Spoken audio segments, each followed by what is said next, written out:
ashes of 0 and then 16 we rose with the chip on our shoulder that everyone knows. I stand with the faithful, the loud and the loyal on Michigan soil where the battle lines coil.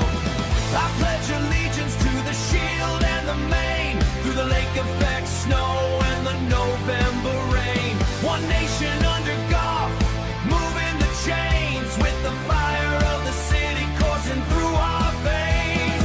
Hey! Invisible spirit, upon them will crack. We got the whole league's targets on our back. Watch the war room flicker, watch the vision take hold, turning late round flyers into Detroit gold. He's the master of the board, the dealer of the deck, putting every expert opinion in check. Put every expert opinion in check. He doesn't follow trends, he creates the hook. Quiet in the room, let Brad cook. To the trenches we swear, where the dirty work's done, where the game isn't played, it's physically won. I promise to roar till my vocal cords fray, to believe in the homes and the Brad chosen way. We don't want the flash, we don't want the glitz, just the hunters who thrive in the heart of the grit.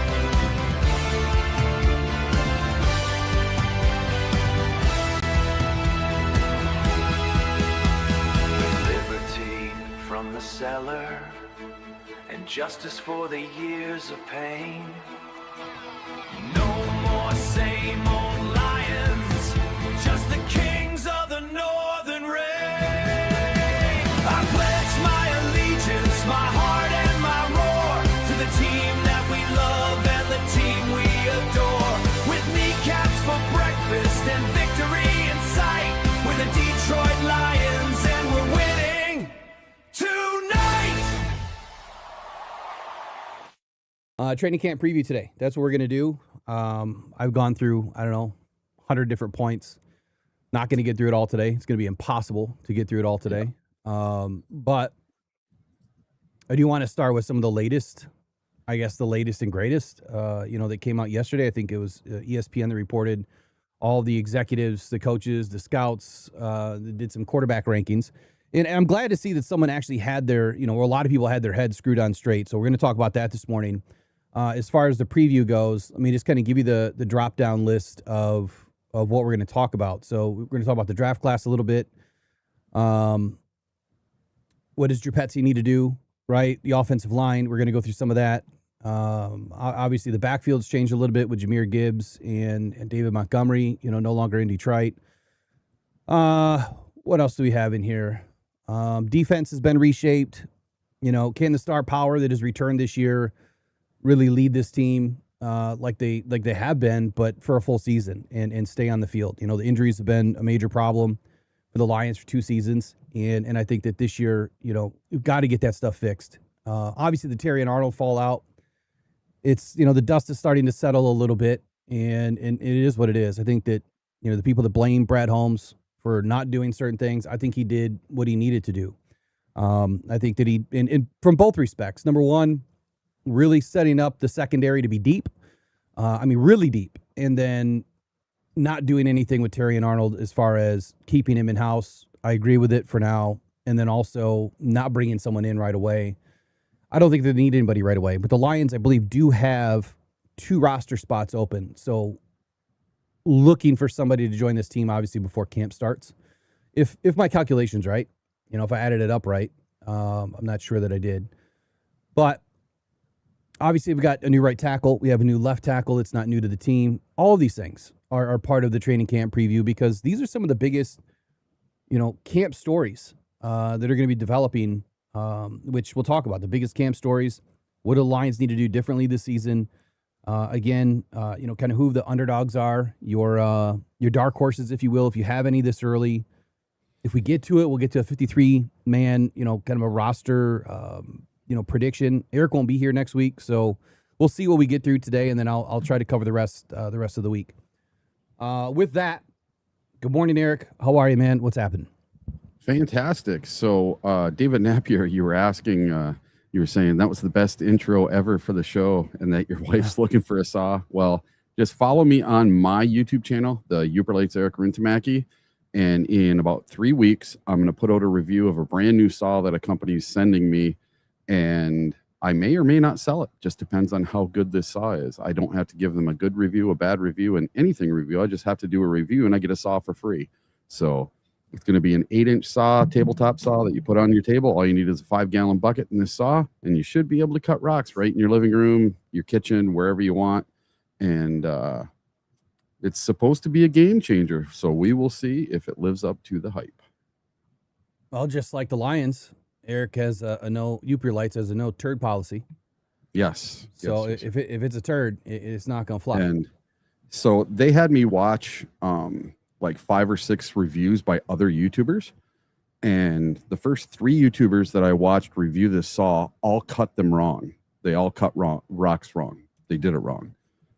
So they obviously had zero training with lapidary whatsoever. And then the next guy that got on gave it the worst review I've ever seen for a saw ever.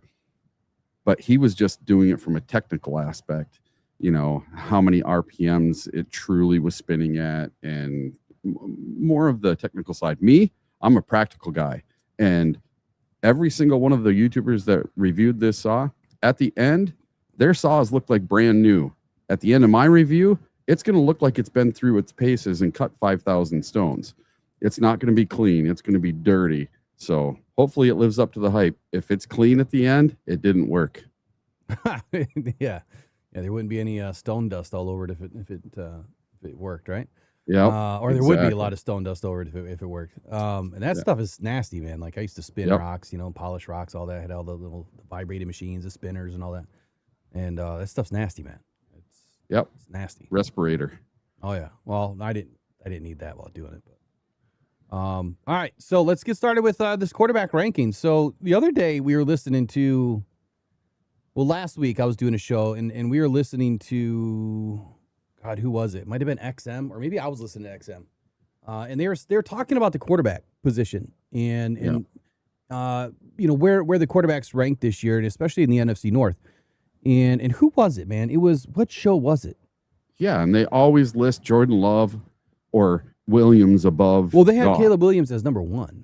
Yeah, it's horrible. Right, and they had Jordan Love at 2, and then they had Jared Goff at 3, and because there's a big question mark in Minnesota, they didn't put Jared Goff at number 4. And so that's kind of what was leading up to this. And I'm thinking to myself, how could you ever put Caleb Williams at the top of any freaking list with a 54% completion rate?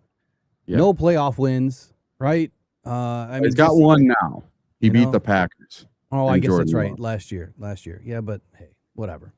But outside of that, I mean, the dude's terrible. Yes. He runs around and he makes those, chicken with your head cut off kind of a throw, the Hail Mary, constantly. And those, he got a lot of lucky plays off and a lot of lucky calls. And he also throws a lot of interceptions doing that same thing. Matter of fact, I think he threw 2 to the Lions in one game, if I'm not mistaken, both on 4th downs, or at least one we intercepted. The other one we could have intercepted. And then he did that in multiple other games. So for those reasons, I could never, ever, ever put Caleb Williams at the top of any list, not even sniffing the top 10. But he somehow inched in this ESPN ranking in the top 10. At number 10. And it just blows my mind. And this is NFL execs, coaches. All right, hold on, let me go back. Coaches, scouts. Are they ranking this off of potential? They'd have to be. Because it's definitely not off of his play. This year he has to relive learning a new center for the 3rd time. Right? He has a 2nd year with Ben Johnson, which could be a lot better. It's all about the QB, though. I don't care how good your coach is. If the player can't take what you're delivering and become better, if they don't have the wherewithal to read a freaking defense, I mean, it's even been questioned if Caleb Williams is even studying or if he's just going out there and playing backyard football. And so I just don't get it. I think that this is a major failure from the perspective that Caleb Williams is even on this list, and it's not because I hate the Bears. This is just my unbiased feelings about the guy based on his stats, based on what he's done to date, and it's not enough. It's not enough to put Caleb Williams in there and not somebody else. So Caleb Williams at number 10. Let me read a little bit about what they said, Eric, and then let's get your thoughts on it. So they started off saying, here's where it gets interesting. No shit. 4 quarterbacks: Williams, Seattle, Sam Darnold, Green Bay's Jordan Love, and Washington's Jaden Daniels were very close in voting for the 10th spot. To me, that's already a problem. Sam Darnold just had 2 of the best seasons in a row for a quarterback and won a Super Bowl, and he's not in the top 10? Come on, man. My God. That's insane to me. And you put Caleb Williams in front of Sam Darnold? I mean, I'm sorry. I'm a little fired up. Sam Darnold will poop in this dude's mouth on the field. I'm sorry. He will.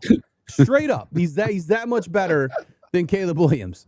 But so they go on to say that we took it to tiebreakers. I don't even know how there was a tiebreaker here. Gathering input from several general managers and executives, why did Williams barely win out for the final spot on the list? He's the hardest of the 4 of teams. I'm sorry, he's the hardest of the 4 for teams. Wow, that's terrible. To prepare for and defend. You got the word "for" in there 4 times in like 8 words. Great English. Right. Here's the quote. He says, he's the most dynamic of the group. He's got the arm talent and overall athleticism suited for today's game. But you know what? That's the end quote. You know what? And that's what the GM said. It was probably Ben Johnson. Do you know what he doesn't have? He doesn't have the brains. Clearly, he doesn't have the brain. Because if he did, he wouldn't make half the decisions that he makes on the field. So I'll leave it at that. But look, he had 11 touchdowns thrown, at least 20 yards downfield, where two more than any other quarterback last season. And I'd say probably half of those were last second, Hail Marys, got lucky, no penalties called, right? No holding on the offensive line while he's running around for 8 seconds. Come on, spare me. 68 times he was sacked the year before. He was sacked 24 last year. And then he had 13 interceptions on 1,130 passing attempts. I mean, I think Jared Goff had less than that, right? He had 11 or 12. Anyway, what do you think? Is he at number 10? Does he deserve to be in over Sam Darnold?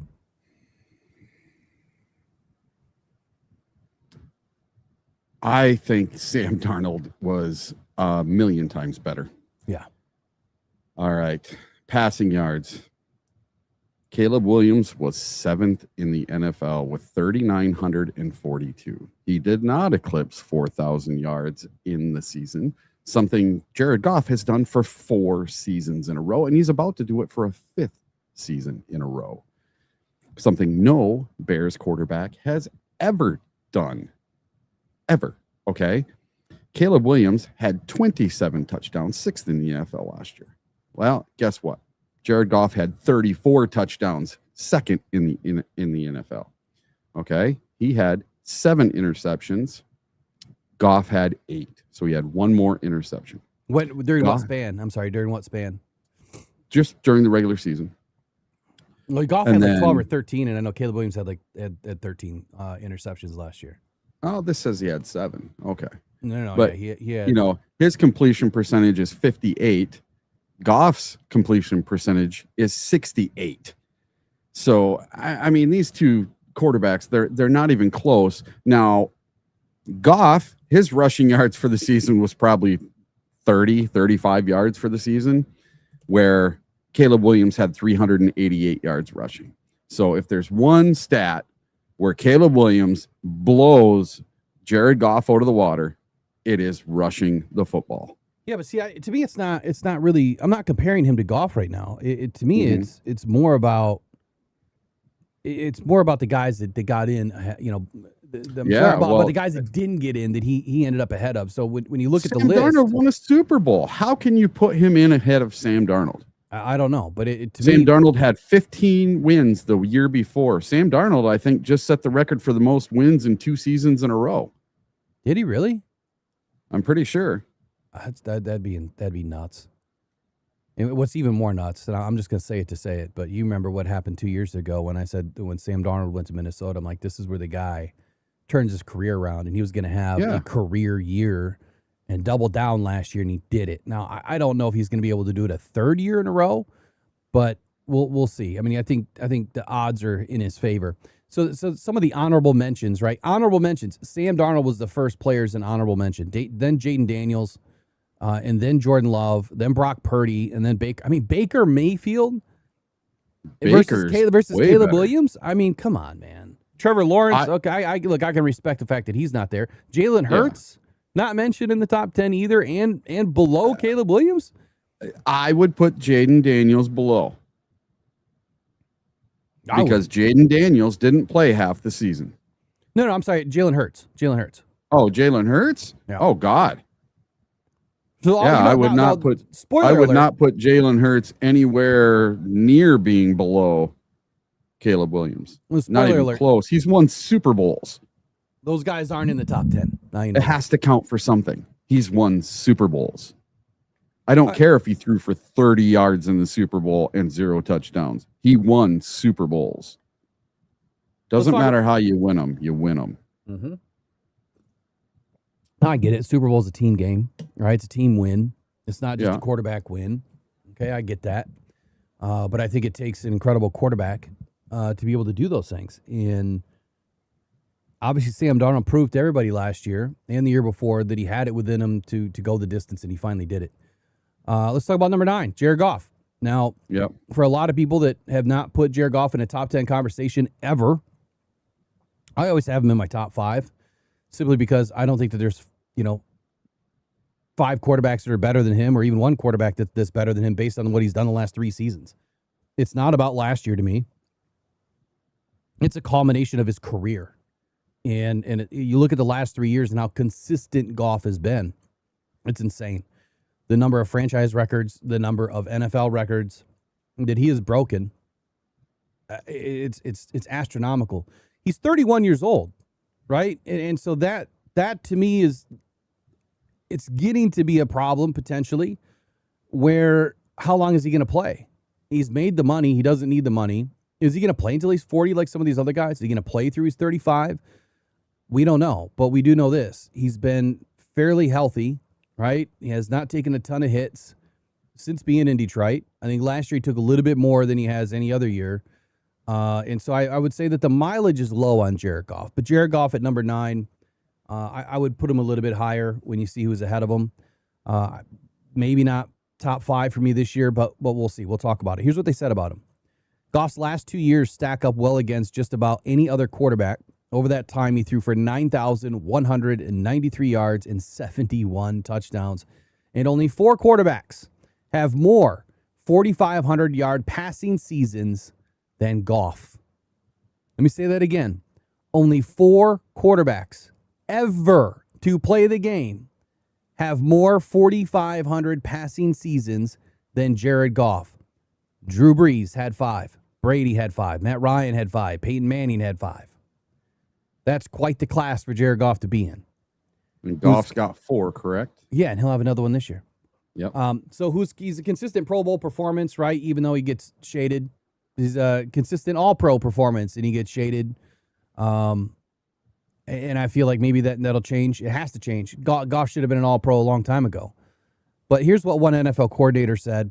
Quote, the guy just wins. He's going to find a completion, if not under pressure, mature pocket passer with a plus arm who can layer the balls at all levels. And I think that's the most important statement.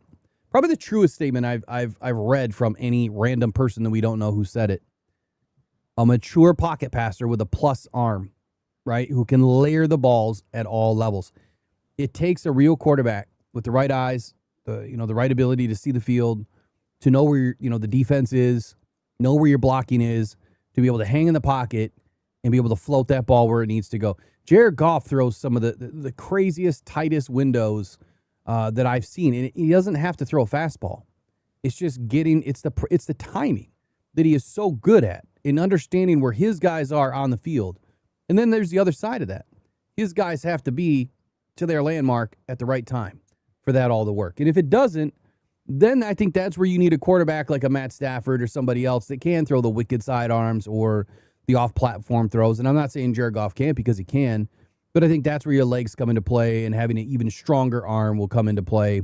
But when you have a good offensive line, you don't need those things. And every team that wins the Super Bowl has one of the best offensive lines in the league.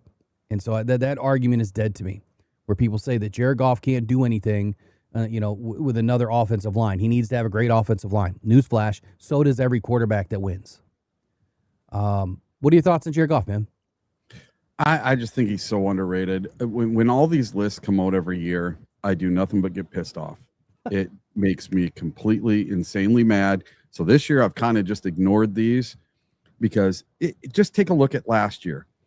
Jared Goff, second in the NFL in passing yards, second in the NFL in touchdowns, 24th in interceptions, so that's a good thing, 6th in the NFL in completion percentage, 3rd in the NFL in passer rating, 8th in the NFL in EPA per play. He's 5th in the NFL in deep ball completion, something everyone thinks he can't do. His success rate, 11th in the NFL. His yards per attempt, 6th in the NFL. His time to throw, 42nd in the NFL at 2.53 seconds. That's pretty fast. That means there's 41 other quarterbacks throwing the ball slower than he does. 10th in EPA versus man coverage. 7th in EPA versus zone coverage. 2nd in EPA in red zone. 2nd in EPA in play off of play action. So plays off of play action, yeah. Yeah, plays off of play action. So that's going to be a big talking point today too. Is Drew Petzing in the play action? Yeah, this guy. Listen, if you just took away Goff's name and you took away his record for last year, and you just had player A and player B, and you don't tell them the team, you don't tell them their name, you just tell them their stats, Jared Goff is going to be top 3 every single list that anyone puts out. You take the last year, the last 2 years, the last 3 years, the last 4 years, you combine them together in any way you want. Jared Goff is the top 3 quarterback in the NFL. I would agree. 100%. But because of the name on the back of his jersey and the team he plays for, he gets shit on every single year when it comes to every single list. And I'm good with that. Like this year he got some respect, right? I still think it's disrespect because you're putting him at 9. Well, what was he last year? Like 16? Yeah, no, there's a lot of people put him at 16 this year too. Yeah, after he was 15-2, they put him at 16. Yeah, 15-2, like with nobody left, for a defense, and that's what a lot of people need to understand. Like what he's doing without a defense. For all the people that are complaining about a defense and saying that the Lions haven't had a good enough defense, well, we have until they get injured. But think about that for a moment. Jared Goff's play does not fall off. You need a good defense that can take that ball away, give it back to your quarterback to go do more things, to win more games, to stay in games. The defense is critical to being able to close out games. Well, our defense really hasn't been able to close out enough games. They've played extremely well in spurts. Like last year's Ravens game was crazy good. The Cincinnati game was pretty good. It was a little shaky there, for a minute or two. Obviously, the Bears game was the best game of the year. So they've done things in spaces where they need to do it more consistently. And I would say that you have a quarterback in Jared Goff that even though he knows that his back is up against the wall, he's still going out there and producing, and he's still going out there and winning. He's still going out there and putting up the yards. He's still going out there, completing 70% of his passes, and not turning the ball over. Now, he had one bad game, last year where he had multiple, or maybe he had two bad games last year. We had multiple interceptions, but then for him to bounce back, I think that people forget that Jared Goff went, what was it, like 350 days, or I'm sorry, 248. How many games was it? It was like 2.5 seasons or 1.5 seasons where he didn't throw an interception. It's a crazy number. Yeah. It's a crazy number. And how many passes he had thrown in between that time. Not many quarterbacks can say that they've done that. I think there was only one player that did it longer than Jared Goff. So again, he ranks second somewhere in the NFL record book for going the longest time between throwing interceptions. And that's pretty incredible. His accuracy is insane. All right, let's get through this last list. I'm not going to go into all of them just because we got to get through this preview. Drake May came in 8. Look, I'm not putting him ahead of Jared Goff. Not doing it. Justin Herbert came in at 7. Not putting him ahead of Jared Goff. Dak Prescott came in at number 6. Not putting him ahead of Jared Goff. And number 5, Lamar Jackson. Well, based on what we saw last year with Lamar, are you still trying to say this guy has legs? Are you still saying he's a dangerous, quarterback as a runner? No, I don't think so anymore. He's tempered down a lot. He's trying to be a pocket quarterback a lot more. He's not using his legs, and you saw in what's going to happen this year when he doesn't have his center. So, again, I have an argument. I'm not going to give you the argument today why Jared Goff should be at number 5 ahead of all those guys. All right, at number 4, Joe Burrow. I mean, there's an argument there. If Joe is healthy and he plays a complete season and he has a great season or 2 in a row, I think you could put him ahead of Jared Goff. But he hasn't. And so why are you putting Joe Burrow at number 4? What is this? I want to know what the rules are for this list. Like, what are the parameters? Is it based off last year? Is it based off the last 2 years? Or is it just based on what you think these quarterbacks are going to be this year? I think there's very different lists when you look at the parameters, and I don't know what the parameters are, and I wish that they would explain what the parameters are. What questions did you ask the GMs, the coaches, the coordinators, the scouts to give you a list? And I think it's a failure when ESPN or anybody puts out a list like this. It doesn't tell us, well, how is it constructed? Because I think that creates a lot of bloat, and obviously it gives us things to talk about, which is fine. Look, I could put Jared Goff at number 4 easily, based on who's ahead of him and based off their recent lack of success. Number 3, Matthew Stafford. Look, I think that there's an argument for Matthew Stafford and Jared Goff to be in the same boat. Different quarterbacks. One won a Super Bowl, one hasn't. But what Jared Goff and Matthew Stafford have done in this league, if you look at their statistical records, they're almost identical. And they were identical when they made the switch. So they're like the same quarterback, different body type, different throwing style, but extremely intelligent, can command an offense. I would say that those two are neck and neck. Number 2, Patrick Mahomes. Number 1, Josh Allen. So the list is kind of funny. I've never seen Josh Allen number 1. I've never not seen Pat Mahomes not at number 1 probably in the last 5 years on this list. I can live with Jared Allen at number 1. I can live with Matt Stafford at number 3. I can't live with Mahomes at number 2. You think he's worse? Yeah, he didn't finish the season. Statistically, he was not there last year. He couldn't run around like he used to. Yeah, he was injured. He's injured. He didn't finish the season. He finished the season on IR. They don't know if he's going to be able to start the season not on IR. So how can you have him at number 2 in the NFL? I know what he's done in the past. I know he went to all those Super Bowls. But you have to weigh it somewhere on what he's currently doing and what he did last year. He won 6 frigging games last year. So that's why I need to know the parameters, man. So like, what are the parameters? They can only judge them when they have a team around them or when they don't have a team around them. So did he not have a team around him? Because the year before they went to the Super Bowl. Right. So you're telling me they fell off that much in 1 year to go from being in a Super Bowl to winning only 6 games? You sound insane. Do you realize that? You sound insanely honest, my friend. Yeah, and now they're calling for them to be the biggest turnaround in the NFL this season because they won 6 games last year, and Andy Reid's teams don't win just 6 games a year. But they're coming in with an injured quarterback, and they don't know what they're going to do if he's not ready to go. Who did they bring in this year? I know they brought in somebody. Didn't they bring in Justin Fields?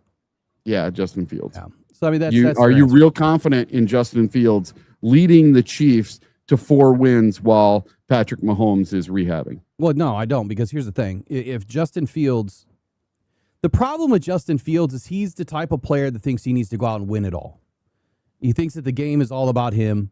He thinks that he's the most important player on the field. Maybe he's grown over the last few seasons, and he's not the greatest of pocket quarterbacks. He can run the football. He can dance, and do things around the pocket. But if he can just lead from the back while leading from the front, if you kind of get what I'm saying there, and just kind of take a step back and just play the game and do what you're asked to do, I think Justin Fields could win a couple of games, no problem.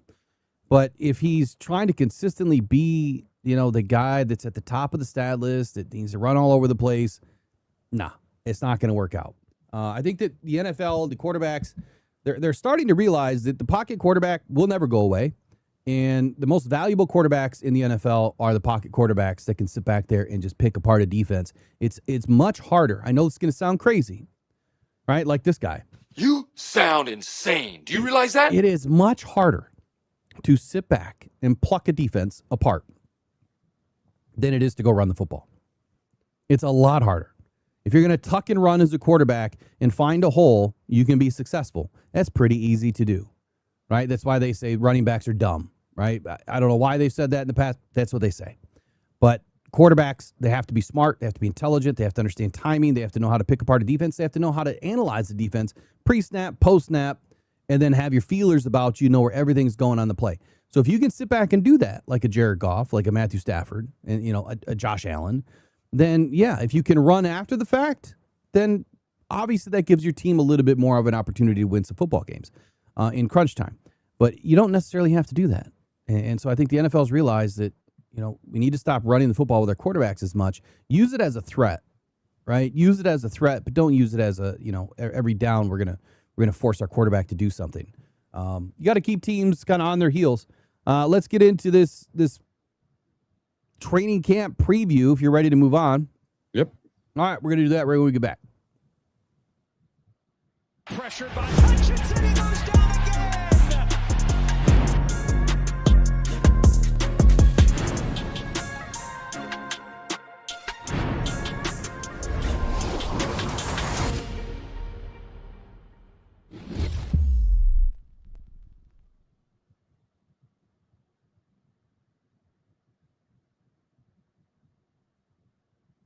All right, it's the 2026 Detroit Lions training camp preview. I got a question for everybody. What do the Lions need to prove? The Detroit Lions are not entering training camp as a rebuilding football team this year. They still have Jared Goff, Jahmyr Gibbs, Amon-Ra St. Brown, Jamison Williams, Sam Laporta, Penei Sewell, Aiden Hutchinson, Ali McNeil, and Jack Campbell. The question was not really a question. The talent remains. The question really is whether Detroit can put that talent back together as one complete football team after a 9-8 season, a fourth-place finish in the NFC North, and a second straight year heavily affected by injuries. The Lions scored 472 points in 2025, second most in the NFL, but still missed the playoffs because explosive defensive breakdowns happened and inconsistent blocking on the offensive line, drop passes by the wide receivers, and, of course, injuries and failures in key moments prevented the team from consistently playing complete football. So that is the theme of training camp, right? The Lions did not really have to prove they possess the talent, right? We know the talent's there. They must prove that their coaching, their physical identity, their depth, the wealth of riches for star power can function together for an entire season. So part one is we're going to talk about today. Everything changed since the NFL draft. Eric, this 2026 draft class arrived, I think, at the right moment. The Lions did something different this year, and I think it's going to work out for them. They selected 7 players. Blake Miller, obviously the offensive tackle, right tackle to take over for Penei Sewell, switching Penei Sewell to the left side. And then they just went defense. They went Derek Moore off the edge. They went linebacker Jimmy Rolder. They went Keith Abney the second as a new corner. And then they brought in a wide receiver, Kendrick Law, who's already down with an Achilles injury. And then they went 2 more defensive players on the defensive line, Skylar Gill-Howard and Tyree West, both players that are known to be a little bit more mobile as a defensive lineman. Skylar Gill-Howard, probably the most intriguing of the pair, that definitely can run with the best of them and cause some chaos in the backfield. 5 of the 7 selections, defensive players. And it really started to reflect on Detroit's attempt to become younger, faster, and deeper on that side of the football. Miller, Moore, Rolder, and Abney all enter camp with realistic opportunities to earn meaningful roles immediately. And so, obviously, with Kendrick Law not being able to participate after suffering the ACL, not Achilles, excuse me, during the off-season practices, and then he was placed on reserved injured. Obviously, that absence creates another competition, if you will, for that 5th or 6th wide receiver position, and removes a potential special teams contributor that looked like he was going to be pretty special from that rookie class. And that's kind of where I'm going to stop. So with this rookie class, what was so impactful for you leading up to training camp as far as the positions that we took or the player that we took that you think is going to have an impact here in 2026? Well, I think we could have had a safety make a big impact if we would have taken one in the 5th round instead of Law. That was my biggest thing. That draft. That was the one time that Brad Holmes made me mad by not taking a safety and instead took a wide receiver. So I did like seeing that they took 5 out of 7 of their picks as defensive players. I really think we needed more help on the defensive side of the ball than we did on the offensive side of the ball. You fix that offensive line. That's all we needed to do for offense. I really think we should have stuck with defense in the 5th round instead of Ty Law. Or was it Ty Law? No. Kendrick Law. Kendrick Ty Law played like 20 years ago. Yeah. My old man brain gets all scrambled all the time. Oh, that's not good, man. Yeah. And I'm right there with you. Look, I think the defense was the answer. And so Yeah. I've been talking about something that, I'm probably going to revisit later on today. I'm actually getting part of my life back, by the way. Pause for a second. We had carpet installed yesterday. The painting is like 90% done. So, like, I'm kind of a free man for a moment, and then I got to go outside. So, I get a brief moment to get my life back before this really gets nuts. So, you're right. Defense. We need a defense, but I think we need a defense for many reasons. And one of the things that I've been saying all along, and I'm going to stick with it, is this was the appeasement season more or less than Brad Holmes going out there and plucking defensive players. I feel like he was trying to throw back, and now I don't know this for sure, and I'm just speculating. I'm kind of having fun with it. I think that he's kind of throwing back the fans a little bit and saying, look, you said we needed another edge. I got you another edge, right? We definitely needed a linebacker, and honestly, I think that we could have used an extra one, but we'll talk about a dark horse later on that may have an opportunity to surprise all of us. And so I think that we have everything that we need defensively. Yeah, you could say that we have a hole for cornerback too, but I don't think so. I think with the level of talent and the type of players that are on this roster right now, between Rocky Sin and Ennis Rakestraw and others, we'll talk about that later too. I think we have everything that we need. There's zero excuses for this defense not to show up this year. And if we don't win, then I'm going to point back at all the fans that said we needed an edge, because it was we needed an edge to win a Super Bowl. And if we don't win it this year, I'm looking directly at Derek Moore then. Why didn't we win? But, and we'll talk about this in a little bit too, we brought in some other players. DJ Wanham, Peyton Turner, and I think those are the immediate answers that are going to provide the most meaningful impact to the defense as far as the defensive line is concerned, on the edge. Next up, offensive line. Reconstructed. Literally shuffled all over the place. Taylor Decker's gone. Penei Sewell is now, moved from right to left. And then our first-round pick, Blake Miller. He's going to compete. I know that sounds funny, but he is competing with Larry Bourne at right tackle. And then Christian Mahogany. I believe he was a 6th-round pick in 2024's draft. He's been working at left guard, where he's been. But you have Cade Mays established at center. Tate Rowledge remains at right guard. And the center and the right guard and left tackle positions are fairly well cemented. It's that right tackle and that left guard position right now that I believe are kind of up in the air. So that means that Detroit could enter the season with Sewell playing a new position and 2 additional starters who were not opening day starters at those positions last season. The Lions' offensive identity has traditionally begun with the offensive line. Training camp, I think, for me, has to reveal whether, this is still one of the team's greatest strengths or a unit that needs time to become dependable. And I'll kick it over to you now. my question for you would be this. Do you think that our season success hinges more, and this is to the fans obviously in the chat now and in the comments later, do you think our season success hinges more on the offensive line and the reconstruction of the offensive line or the defensive side of the football? What do you think is more important to start the season? Defense. Okay. 1,000,000% defense, because when the Lions last year, through the first 8 games, had a top 5 defense, the Lions were winning games. All season long, when the Lions had a horrible offensive line, the Lions put up the second most points in the league. Now you take the second most points in the league and you get a defense that gives your Lions one more, just one more turnover per game where you give it back to your offense. You give Jared Goff and the boys one more chance per game to win those games. Well, we win a bunch of those games. We're in the playoffs. We're winning the NFC North. We don't have to worry about anything. We need our defense to get it going. Just one turnover per game. I mean, I could agree with that. I guess I would look at it the other way and say the offense hasn't fallen off.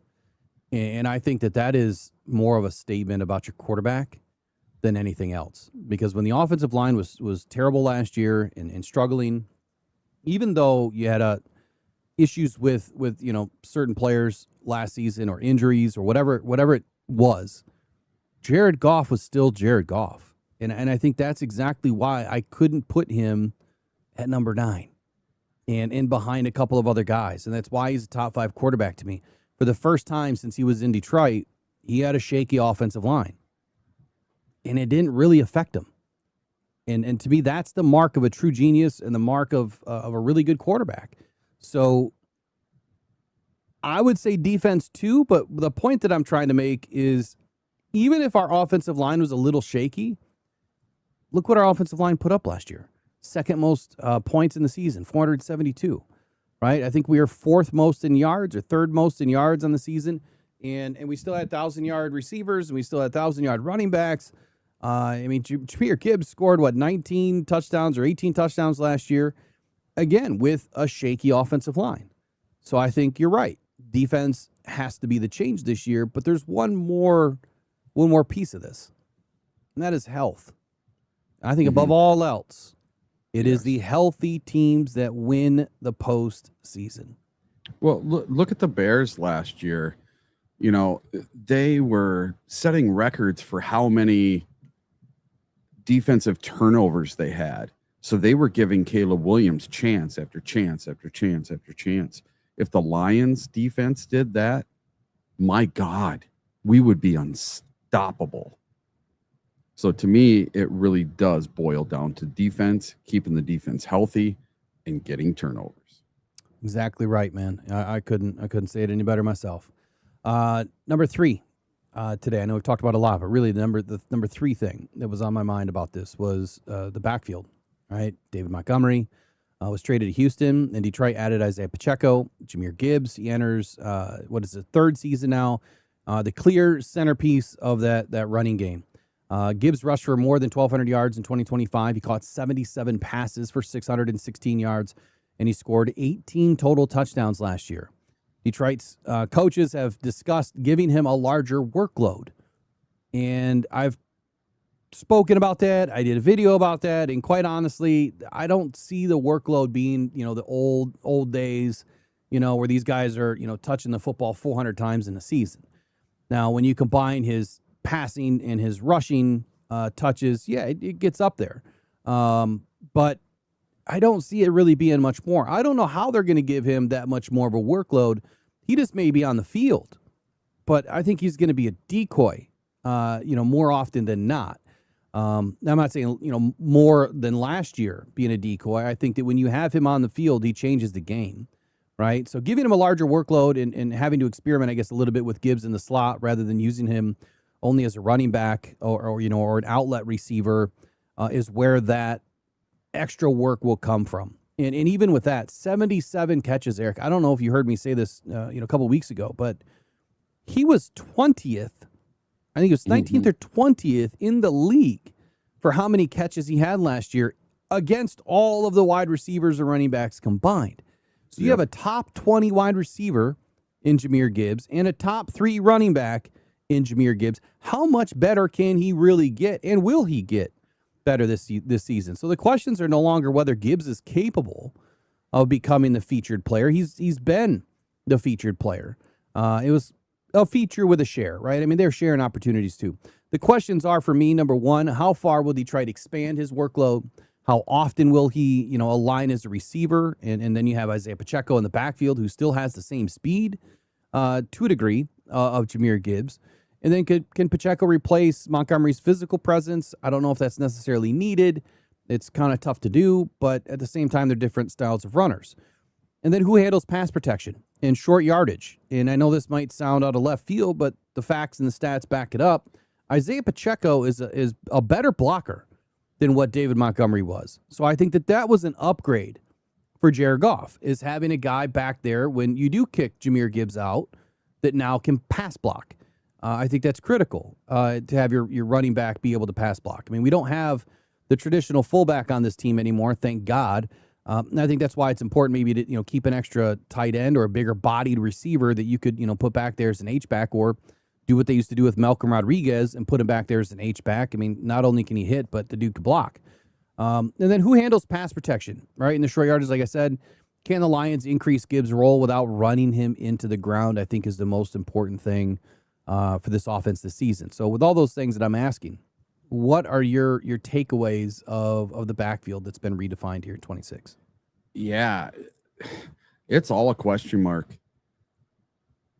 I don't think they're going to ask Pacheco to do what David Montgomery did. I think they're going to ask Pacheco to be Pacheco and not be David Montgomery. Now, is he filling his role? Yes, he's filling that second running back role. But David Montgomery, for the first 2 or 3 seasons, he was 1A, 1B. Where it would be Gibbs for a series, it would be David Montgomery for a series. I do not expect to see that this season with Isaiah Pacheco. I expect you to see Gibbs, Pacheco in to give Gibbs a breather when he needs one. And you're going to have a fresh Pacheco coming in on 3rd and 17 to do that pass blocking. So I really believe that Pacheco's stats, you might not want to take him in fantasy this year. Oh, no, absolutely not. Well, stay away from Pacheco this year. I think it's always good to handcuff. Look, I'm not expecting any sort of injuries.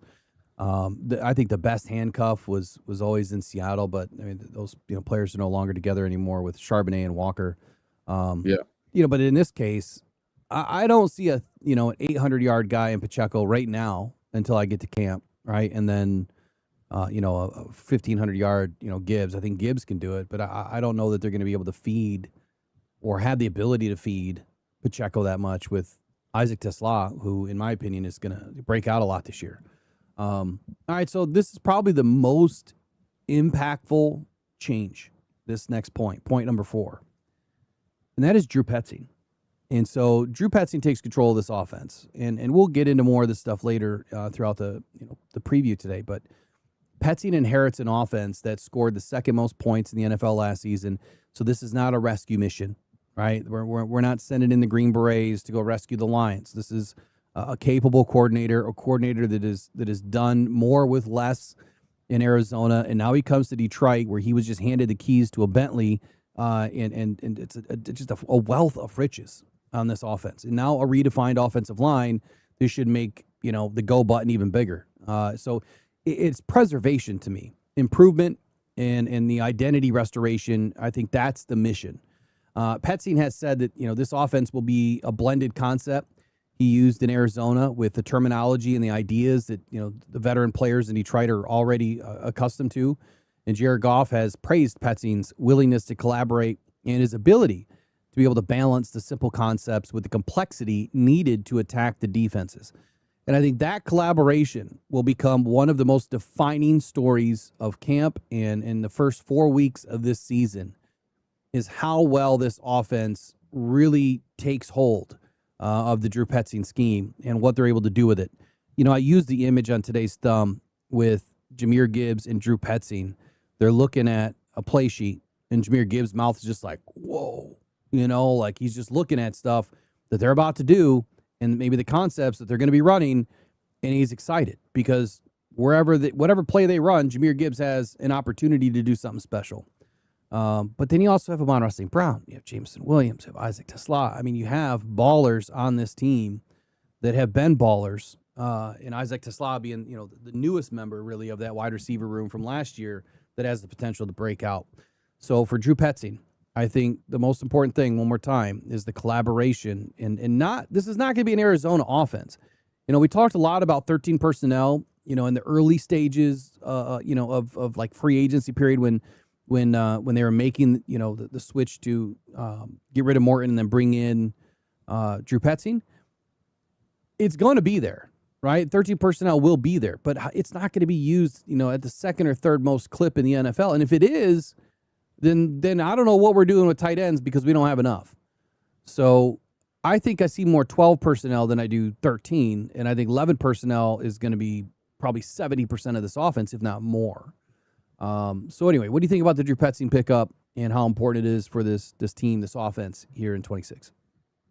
I think it's going to be more about not how he's using this offense, but when.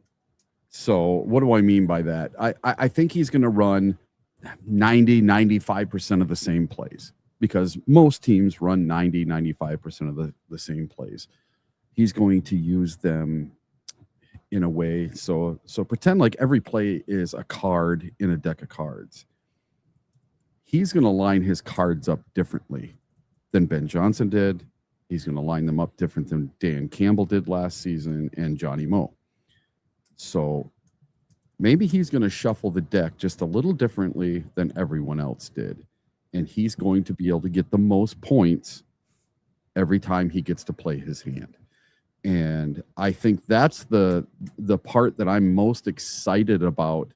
It's not that he's going to put in a trick play or 13 personnel or something we haven't seen or something, you know, some play I love. It's when is he going to put those plays in? Because, you know, they're all coming.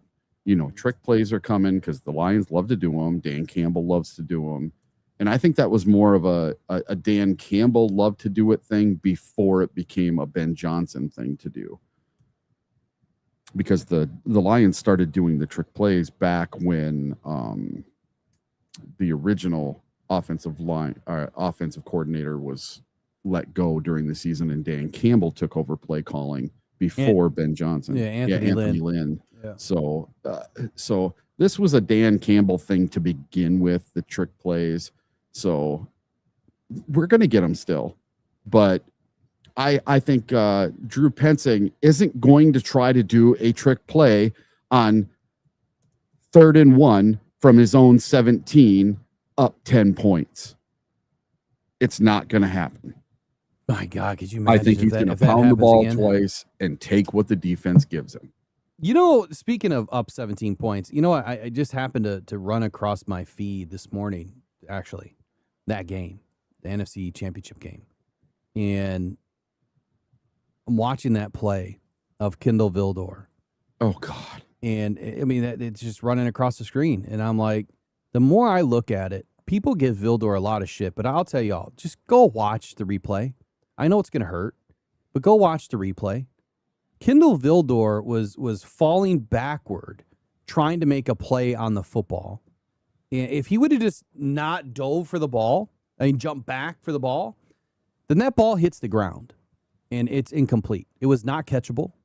It was thrown way over Ayuk's head. But Kindle Vildor was trying to make a play on the ball. He put his body in the position to make a play on the ball. The problem was it went through his hands, bounced off his I think his chest and his helmet a little bit, and then it pops right into Ayuk's hands. I mean, that ball bouncing directly into Ayuk's hands is a 1 in a billion chance. It will not happen again, that style of a play. And if it does, I'd be surprised.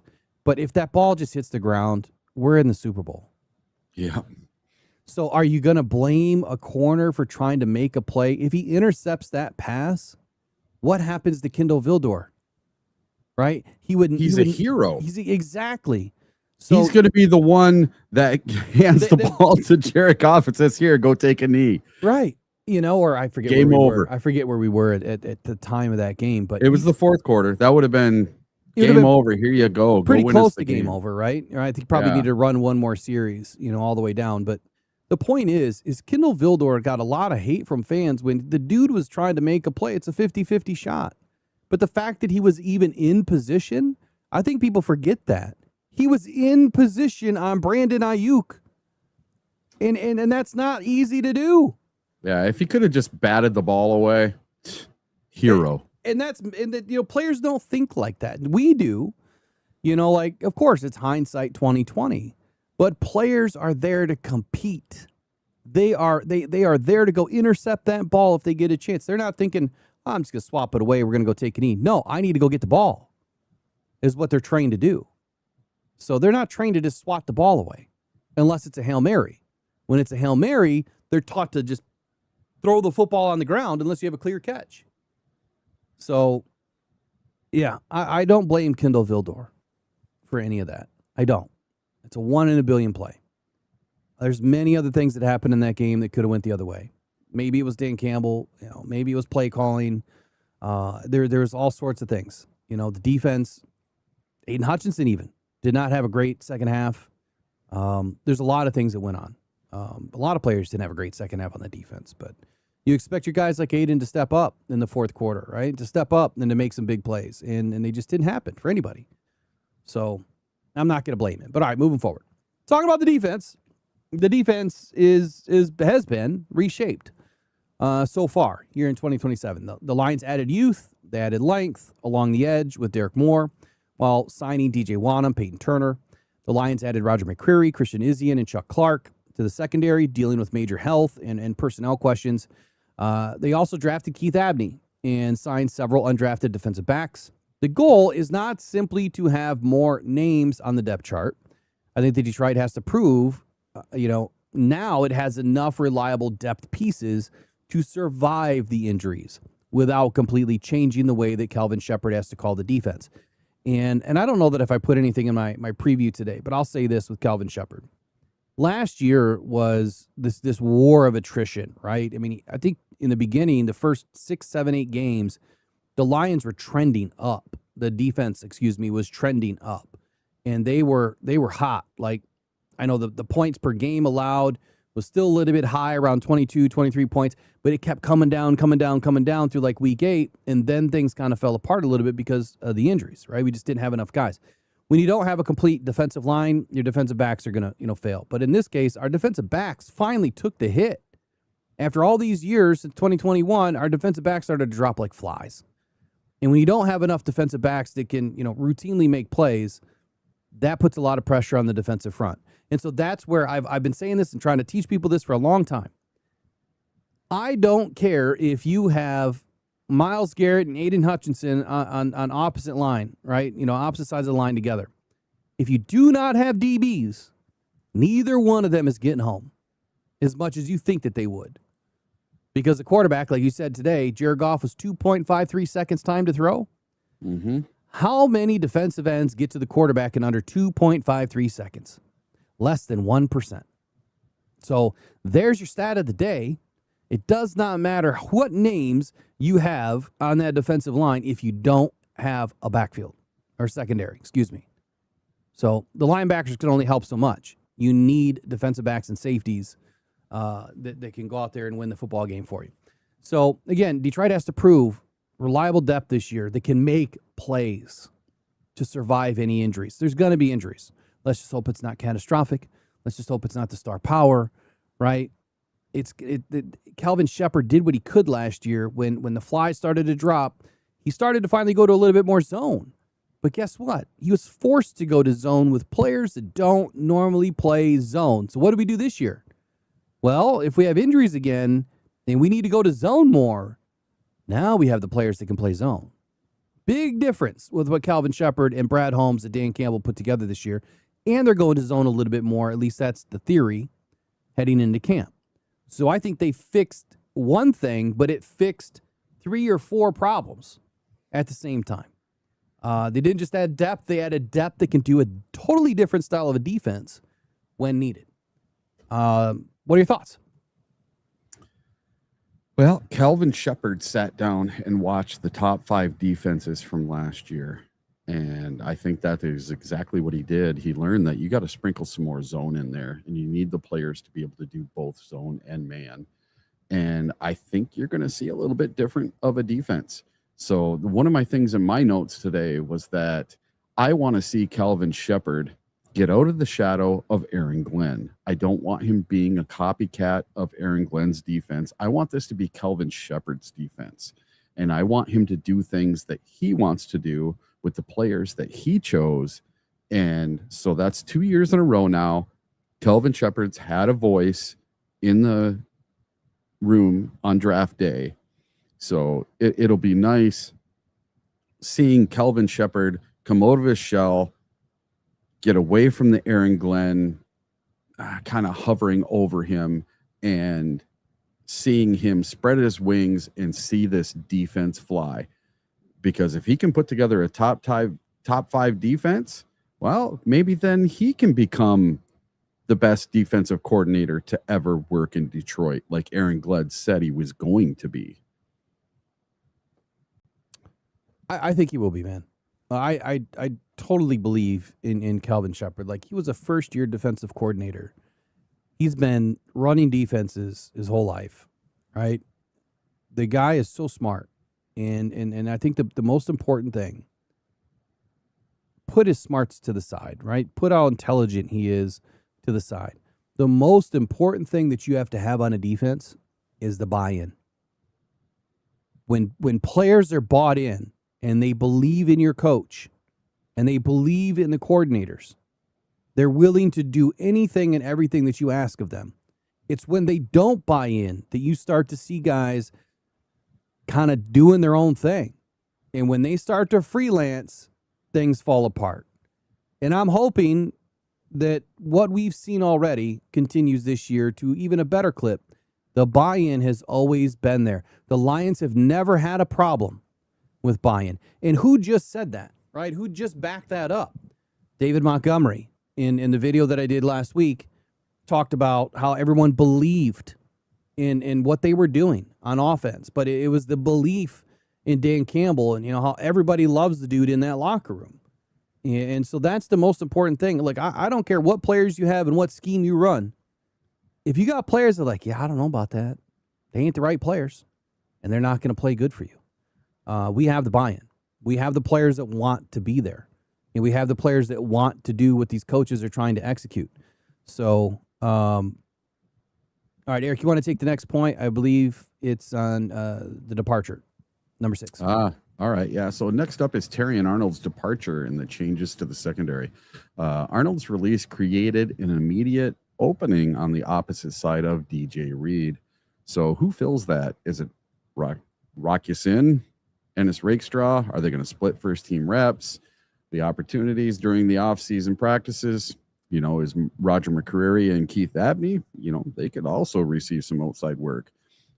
Although both are expected to be major candidates at the nickel.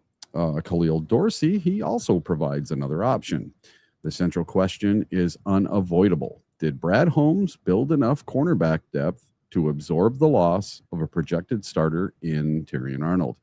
Or will Detroit once again enter a season vulnerable in the secondary? What are your thoughts, man? What do you think? Well, this is my thing. I think that Brad saw it coming. I think he really did. And it's kind of strange that Keith Abney was the only corner that he took in the draft.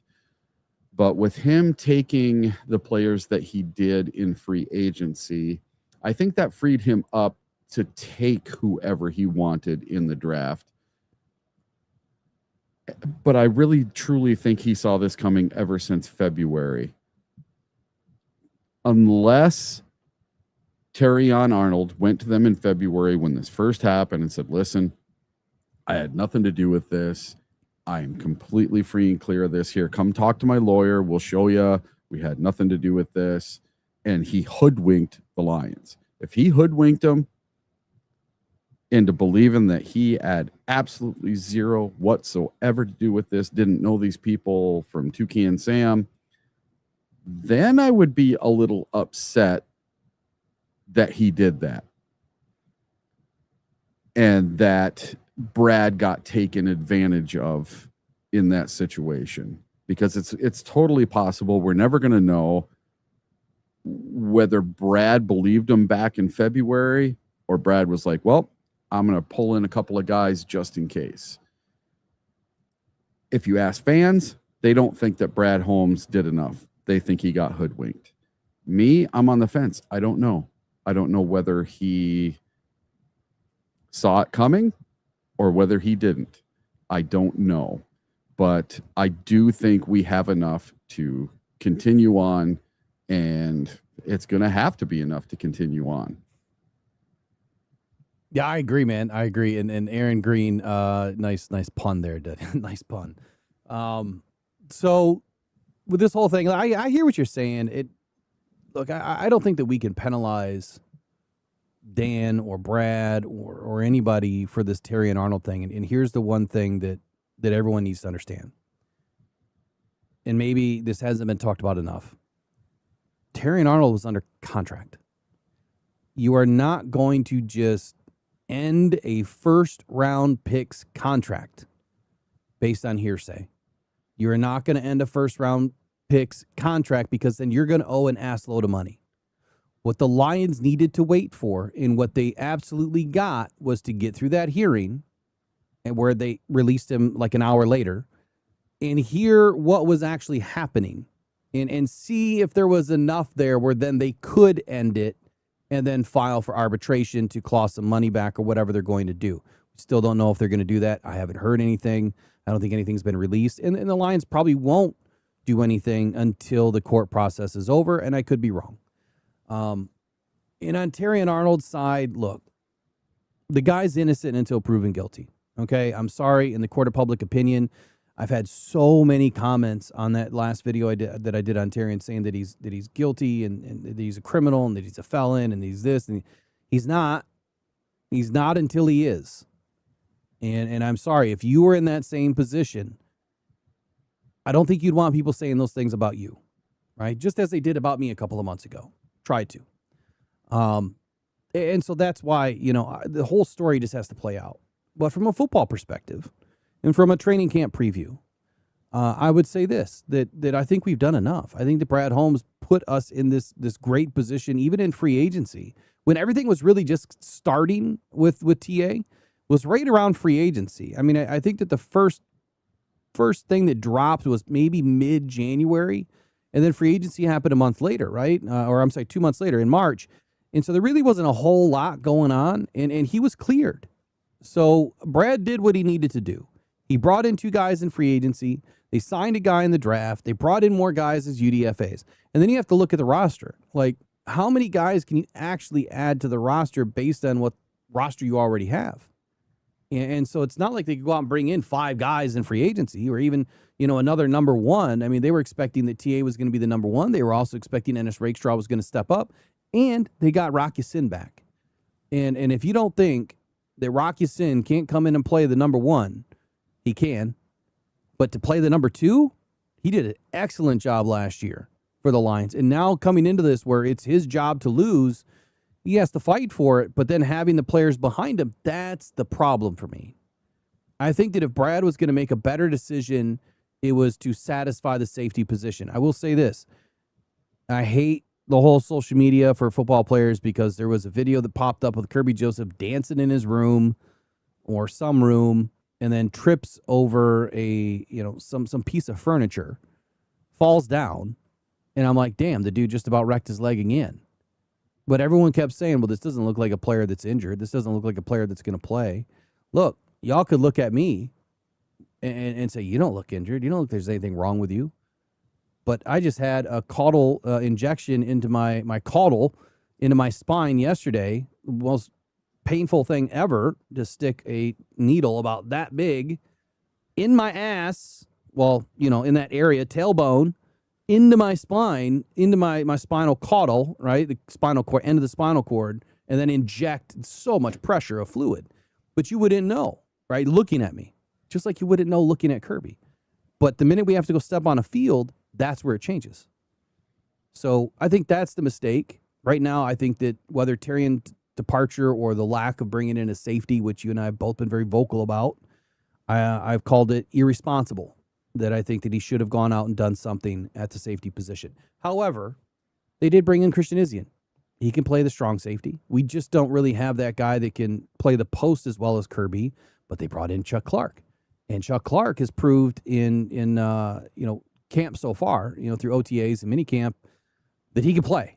And I think that he's going to be a bright spot for this defense this year. So I think that we have enough. I think that we're going to be pleasantly surprised with just how good this defense is. All right, so the final subject before we get into more is Kendrick Law and this injury that opened up another roster spot. Amon-Ra St. Brown, Jamison Williams, Isaac Tesla, and Greg Dortch appear positioned as the top 4 receivers. I would love to hear someone else's opinion on this. Who is the top 4? And then I'll tell you my top 4, because it's not Dortch at number 4. It could be, maybe, but we'll see what happens with Jackson Meeks and Dominic Lovett here in year 2. The 5th spot, I think, is a lot less certain right now. You have Tom Kennedy, Dominic Lovett, Cedric Wilson, Jackson Meeks, and several UDFA additions that will compete for what could be one more roster spot this season if the Lions stick with 5 or do they go to 6.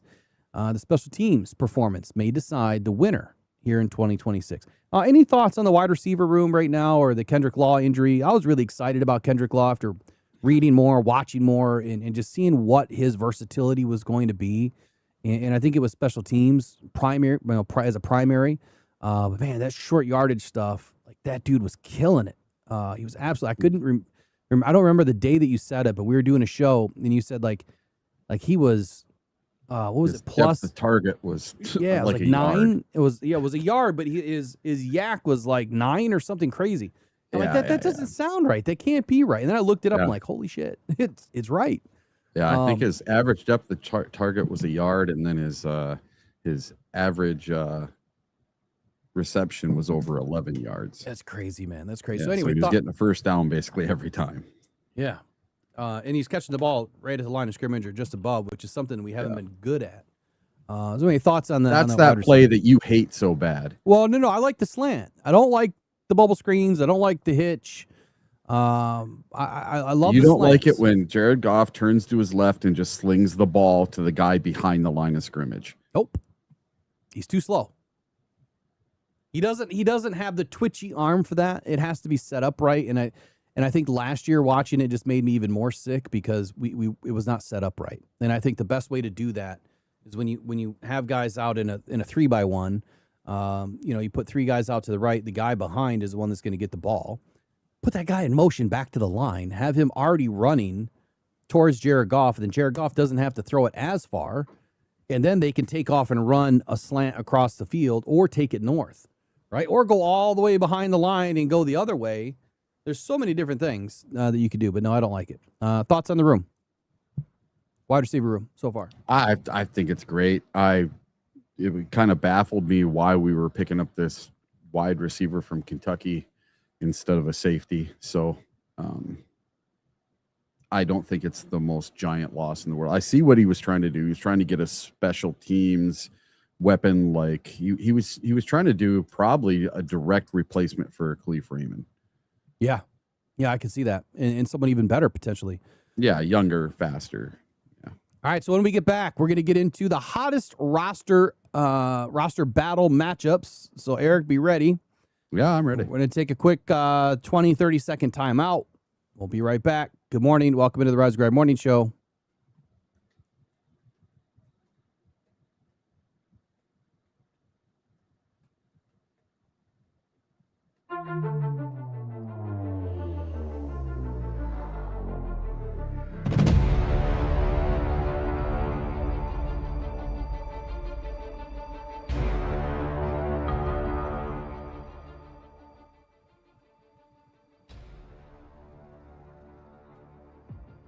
All right. Hey, good morning, everybody out there. Welcome to the Rise Ground Morning Show. Just wanted to say a quick thank you to all of the members, all of the mods, all of the subscribers, all the followers. You all been great. Follow me now. This is, season 4, but year 3 this October. And I just want to say thank you to everybody that has been a part of the channel, a part of the show for a very long time. Couldn't do it without you guys. We're definitely taking a big growth step this year with some new sponsors and some things that we're trying to bring. Do me a favor, visit the description. You'll find links to follow all the new social medias. You'll also find links to sign up for the fantasy football. If you visit the posts on the channel, there's opportunities for members and non-members to join the fantasy football. It's free to join, and it'll be 100% managed. Everyone's going to stay engaged this year. And then Draft Sharks. If you really want to win or have a better opportunity at winning, I think for as little as $18 right now, you can get signed up with Draft Sharks. And that'll give you access to the best fantasy football tools to help you win your fantasy football leagues this season. Be right back.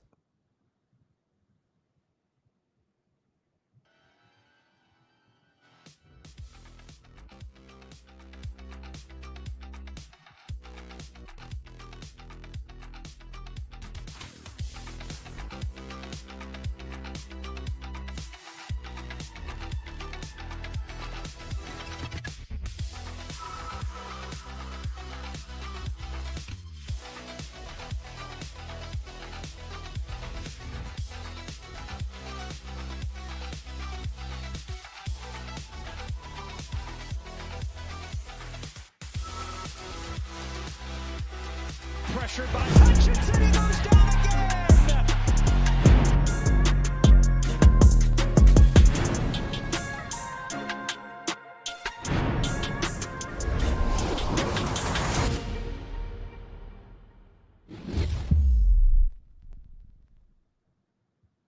All right, man. Let's get into the hottest roster battles for the Detroit Lions 2026 training camp preview. And right away, I think we have to start with right tackle position.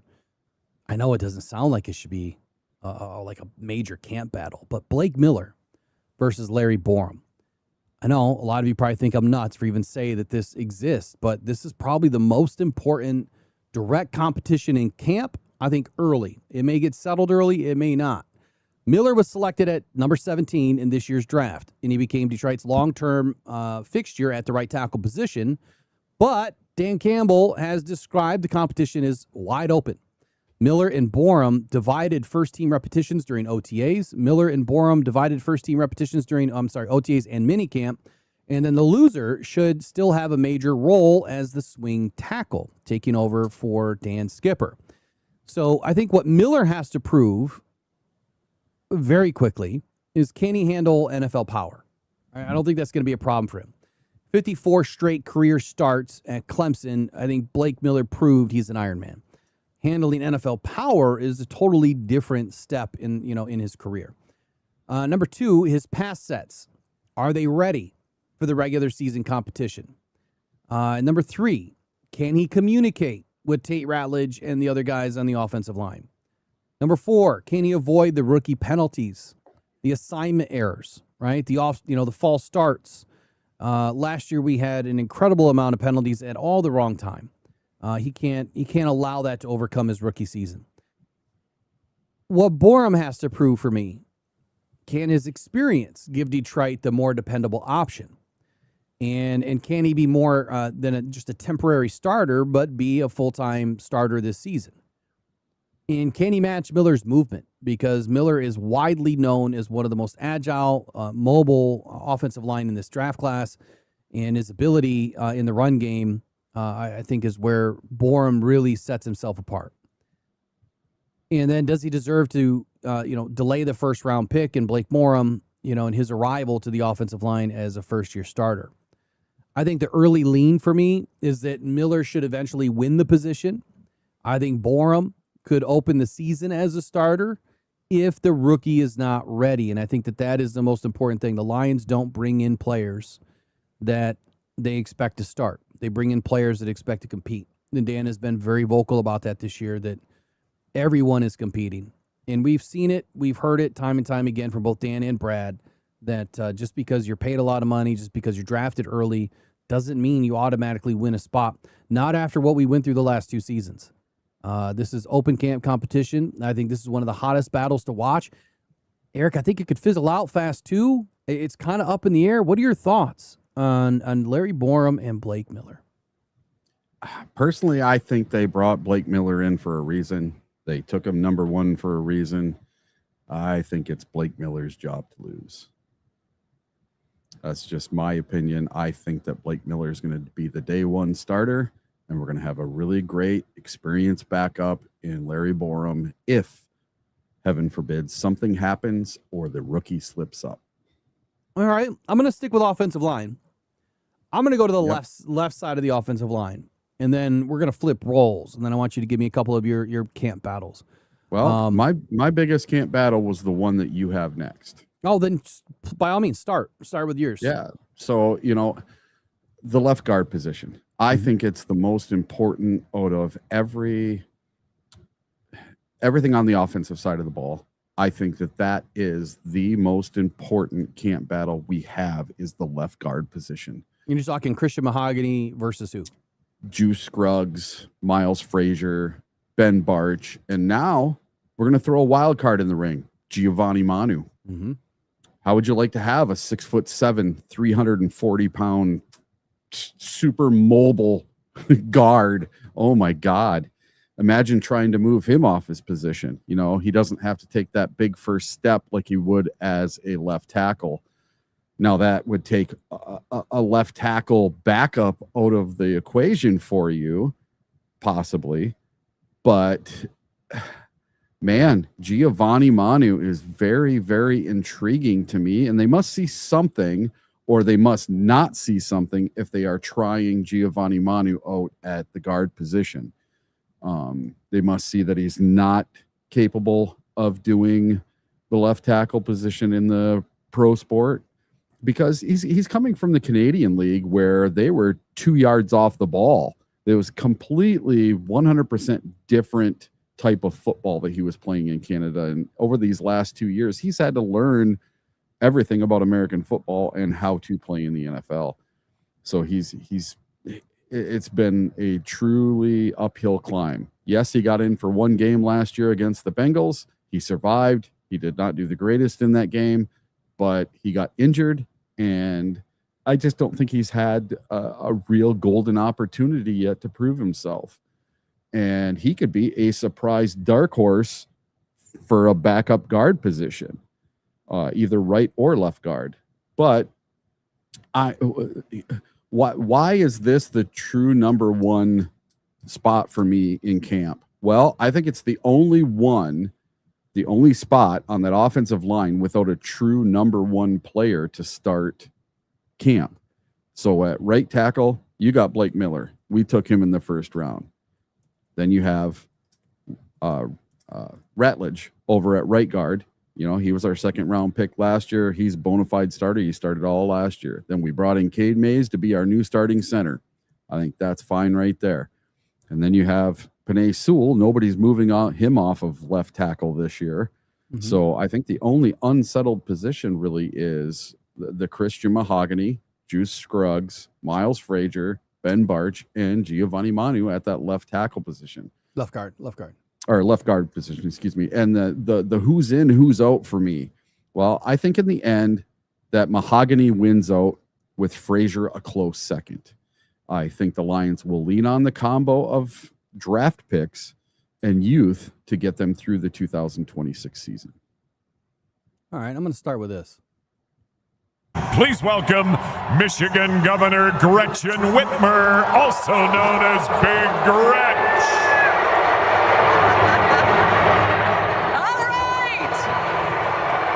All right, Detroit, let's hear it.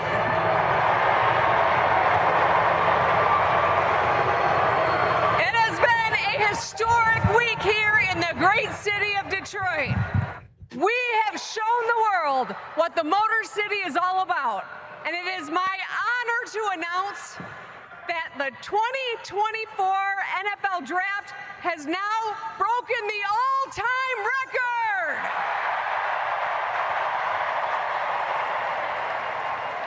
700,000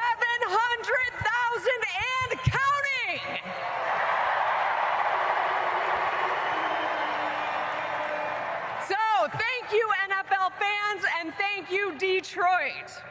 So it is an honor to announce that the New York Jets have traded the 126th pick to the Detroit Lions.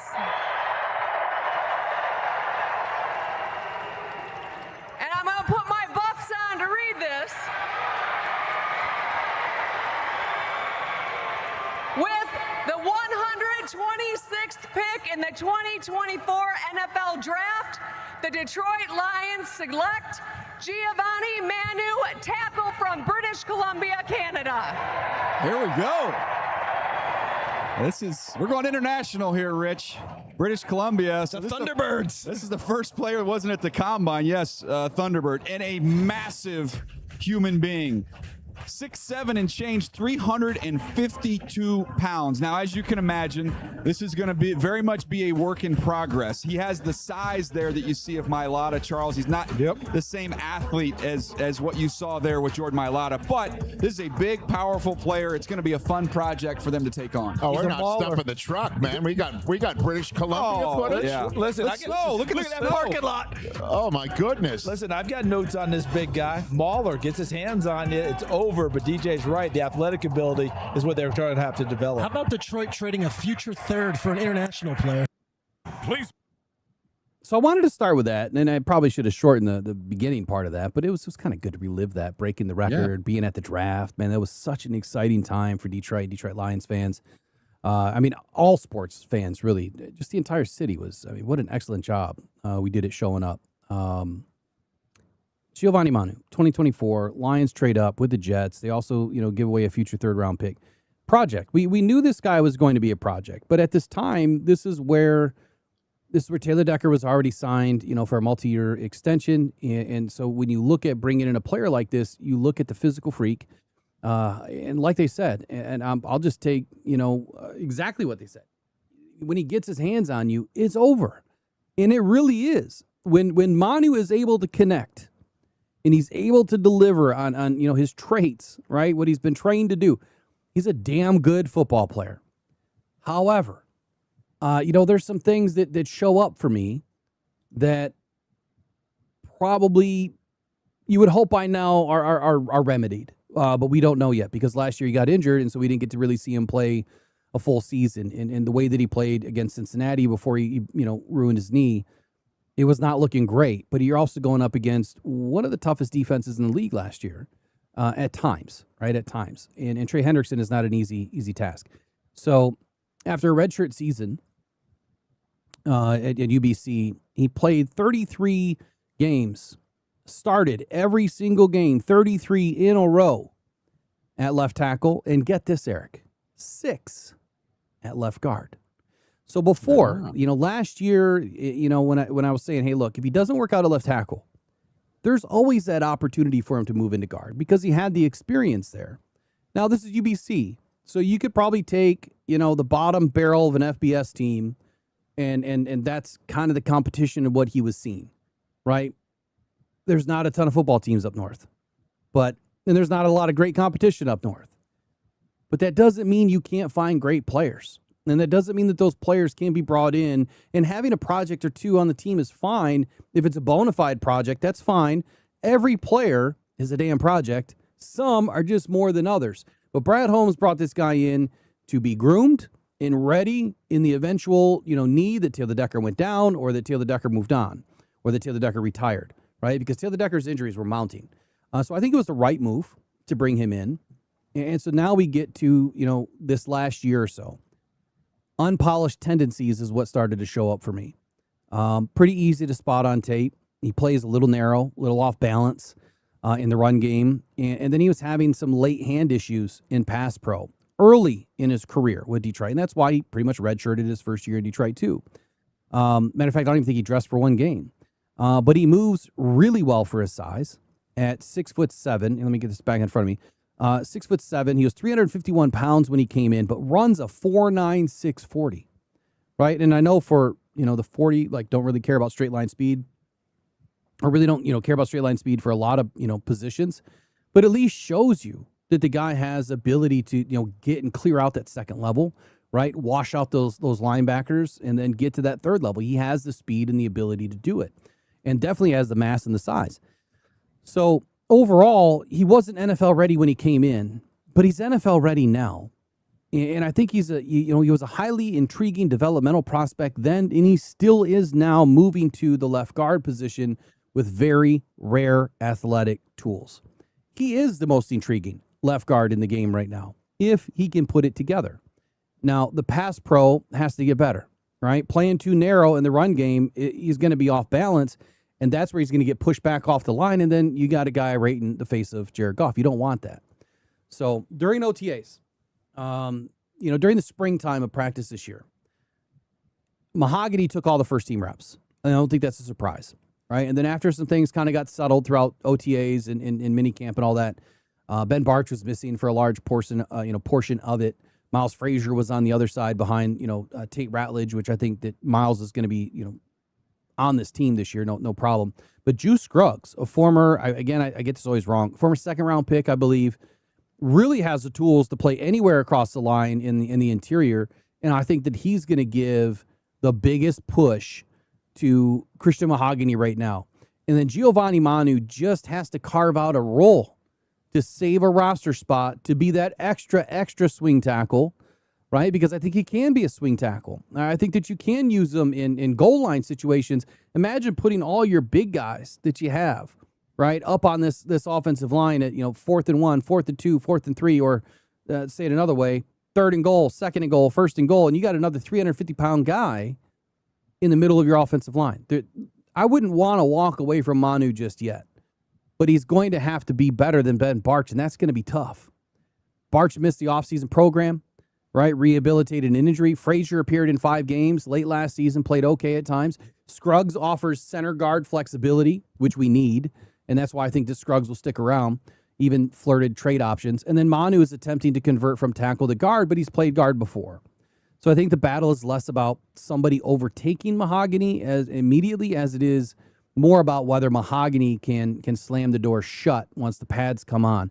And that is the most defining moment of camp. When those pads click and that helmet comes on and you hear the cleats marching down to the field, it's now go time for the interior. Offensive line, defensive line can actually show what they're all about. So I think it's an interesting year for Manu. I think it's going to be a challenging year for Mahogany, and I'll leave it at that. Anything else you want to add before we get to the next spot? Just watch out for Manu. He might be a dark horse this year. All right, let's get into outside corner. Actually, we were going to flip positions for a second. What is the next camp battle for you that is important for this year? Let's see. Well, I just did one. That was my favorite roster battle for today. All right, then we'll go to outside corner. So we got Rocky Sin. We talked about it earlier. Ennis Rakestraw. Obviously, Rocky Sin enters camp with the early advantage because he did play a lot for us last season, and Ennis Rakestraw hasn't been healthy. Very strong minicamp for Rocky Sin. Very solid 2025 season. Opposing quarterbacks completed only 51.9% of their passes. It sounds like there was Caleb Williams in the game every single game throwing at Rocky Sin, about the same completion percentage. And he only allowed 1 touchdown. So clearly the odds-on favorite, you would think if you're looking at the 25 tape. But then there's Ennis Rakestraw. Higher upside candidate, young, right? But he has only appeared... he has appeared in only 8 games during his first 2 seasons. And even that, it was sparse, right? That was all his first season, yeah. Yeah, he added strength during the offseason, and he must prove that he can finally remain healthy. So the battle comes down to this. Reliability versus potential. So you have Rocky Sin versus Rakestraw. Experience versus draft investment. Again, Rocky Sin versus Rakestraw. Proven availability versus developmental upside. Yasin may begin camp ahead, but the Lions need Rakestraw to make this a real fight. And I think that's where it ends for me. I think Rocky Sin will definitely take this position as long as he stays healthy. But I wouldn't be surprised if Ennis Rakestraw starts to push, but he has to stay healthy. And if we can finally just see Ennis Rakestraw doing his damn thing this year, then we'll get the answer about the 2024 draft. Not that it matters. That draft was terrible for a lot of teams, but I I think this is a big camp battle to watch. And I guess, what are your thoughts? Well, the one thing I do like about Ennis Rakestraw, we took him in the second round. He's been through 2 training camps now. He got injured right as the beginning of the season was going to happen for his rookie season. He was supposed to be the starting corner opposite Terrion Arnold for the Tampa Bay game in his rookie season. And he got injured in pregame warm-ups, and he only appeared in 8 games that season, and he never got to be the starter. He was just never himself again. And then fast forward to last year, training camp, he gets injured in training camp right in front of us, falls on his shoulder, has to have shoulder surgery that day, done for the season. He's out. So I'm hoping this bulking up, getting ready for this season, that he can just stay healthy, because if he can just stay healthy, he's got the skills. He can do it. He might be a little rusty, but he's not a new rookie coming in, learning where the facilities are, where his locker room is, who the coaches are, who the other players are. This guy's going to be very comfortable, so he's going to be able to fast track and get up to speed very, very fast. For him, it's all the physical side of things. He knows the playbook. He knows what he's supposed to be doing. He can see things from a different perspective. He's been on the sidelines watching his other corners, probably up in the box watching the other corners, watching film with everyone in every meeting and every practice. He's been around the team.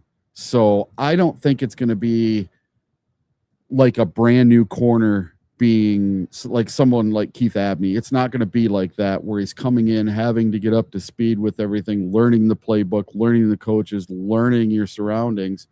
This guy should be fast-tracked. Rakestraw, you should see the biggest improvement out of Rakestraw than any other player on the Detroit Lions this season. I would hope so.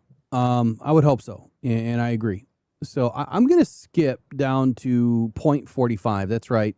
I have over 45 points on this preseason preview, which, by the way, will be printed on DetroitFootballJournal.com hopefully later today. If you're not subscribed over there, please go to DetroitFootball.com. It's free. I'm giving out 30-day free trials. And a big shout out, by the way, 4 new paid annual members over the weekend. It's $50 for a season, or $50 annual. You know, obviously it stops and starts in the day you sign up. So big shout out to all you for signing up and being part of my journey. So let's skip to 45 because his name keeps popping up in the chat, and that is. So we're going to talk about some dark horses. Well, kind of, yeah. He's in that conversation, but linebacker Eric Hunter. So I see you guys talking about him a lot. Might as well get this one in. Hunter, he recorded 102 tackles, 14 tackles for loss, and 3 forced fumbles during his final collegiate season. His speed, his length, it really gives him a legitimate special teams potential, and his path to the roster to me is pretty simple.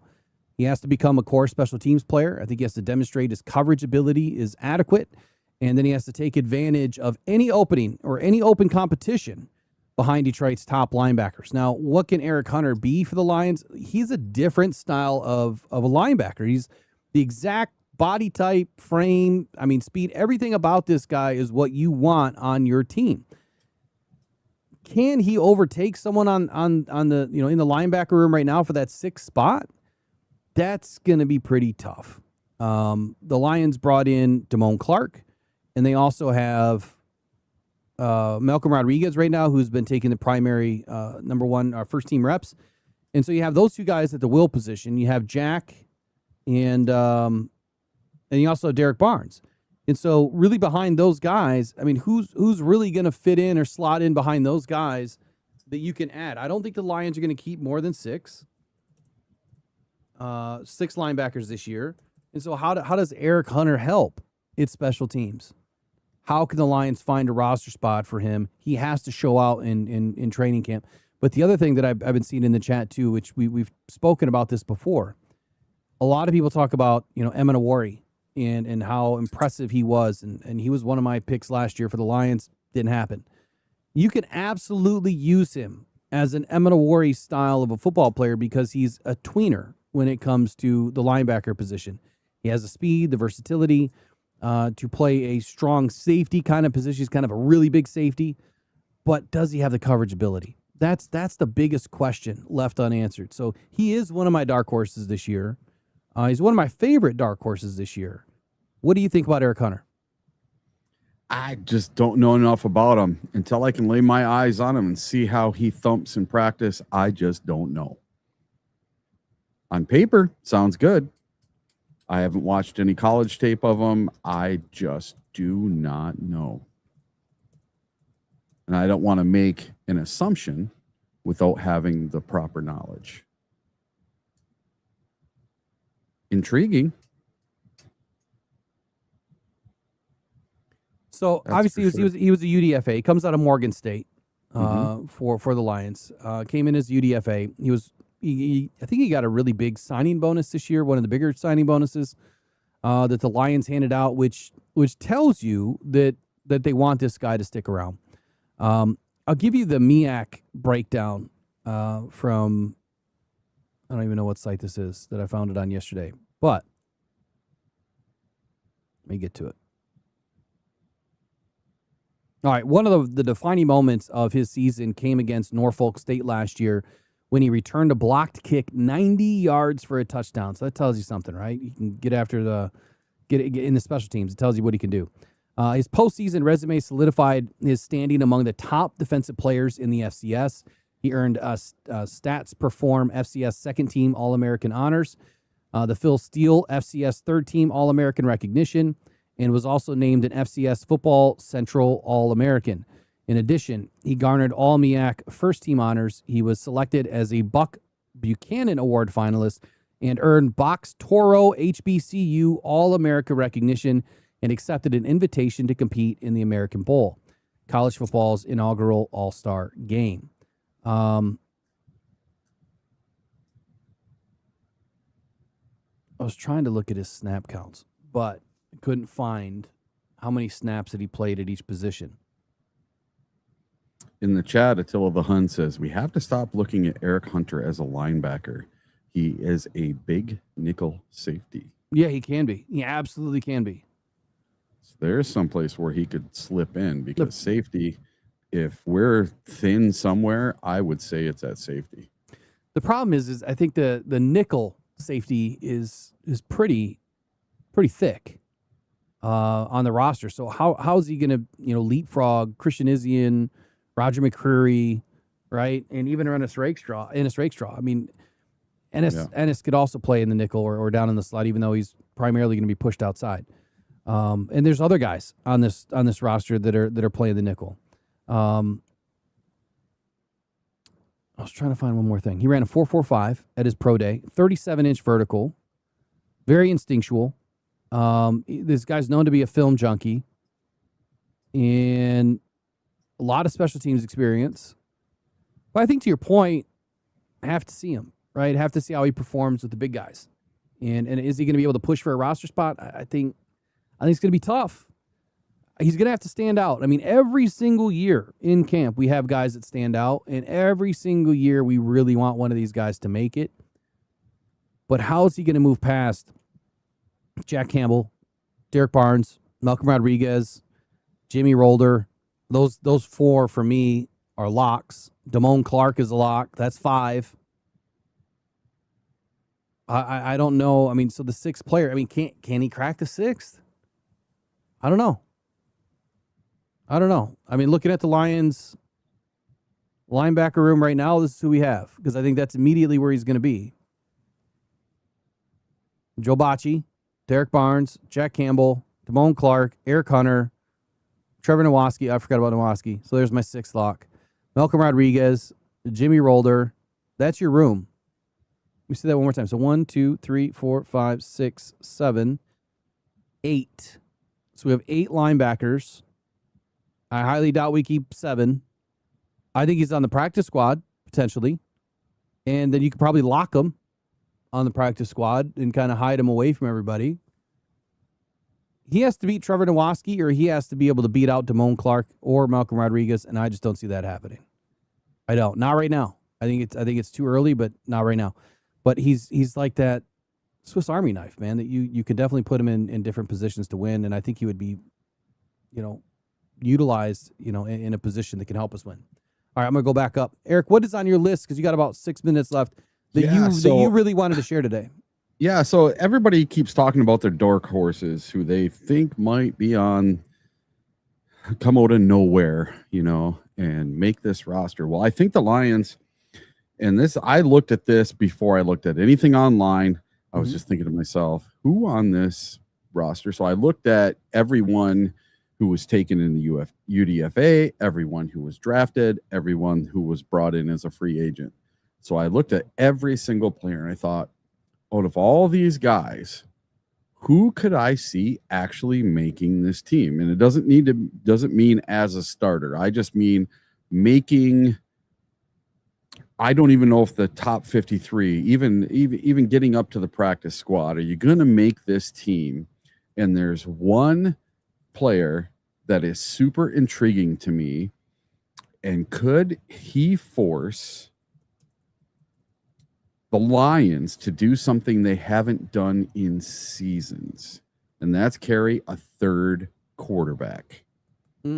I don't think he's going to push Teddy Bridgewater out of being the backup quarterback, but maybe he gets brought back to the practice squad, which I think could be a really big possibility. And I think you might see a lot of him in the preseason, and that is Luke Altmaier, the QB from Illinois. I just have a feeling that for the first time in years, the Lions are going to carry 3 quarterbacks. Because if you look at statistics and you look at frequency of injury, quarterbacks get injured pretty often. And Jared Goff has not had a missed game since 2021. He is probably due to miss 1 or 2 games this season. Probably overdue to miss 1 or 2 games this season due to injury.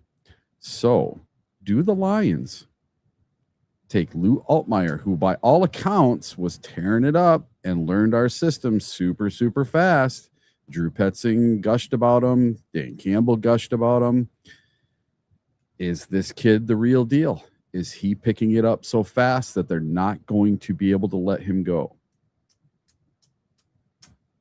Well, I'll tell you this. I had a whole section here, section 15, the backup quarterback and the possible quarterback 3 conversation, exactly kind of what you're thinking here. So obviously Teddy Bridgewater enters camp as the clear favorite to back up Jared Goff. And that's, he's the eyes on the side, on the sideline for Jared Goff. They have a great relationship with that.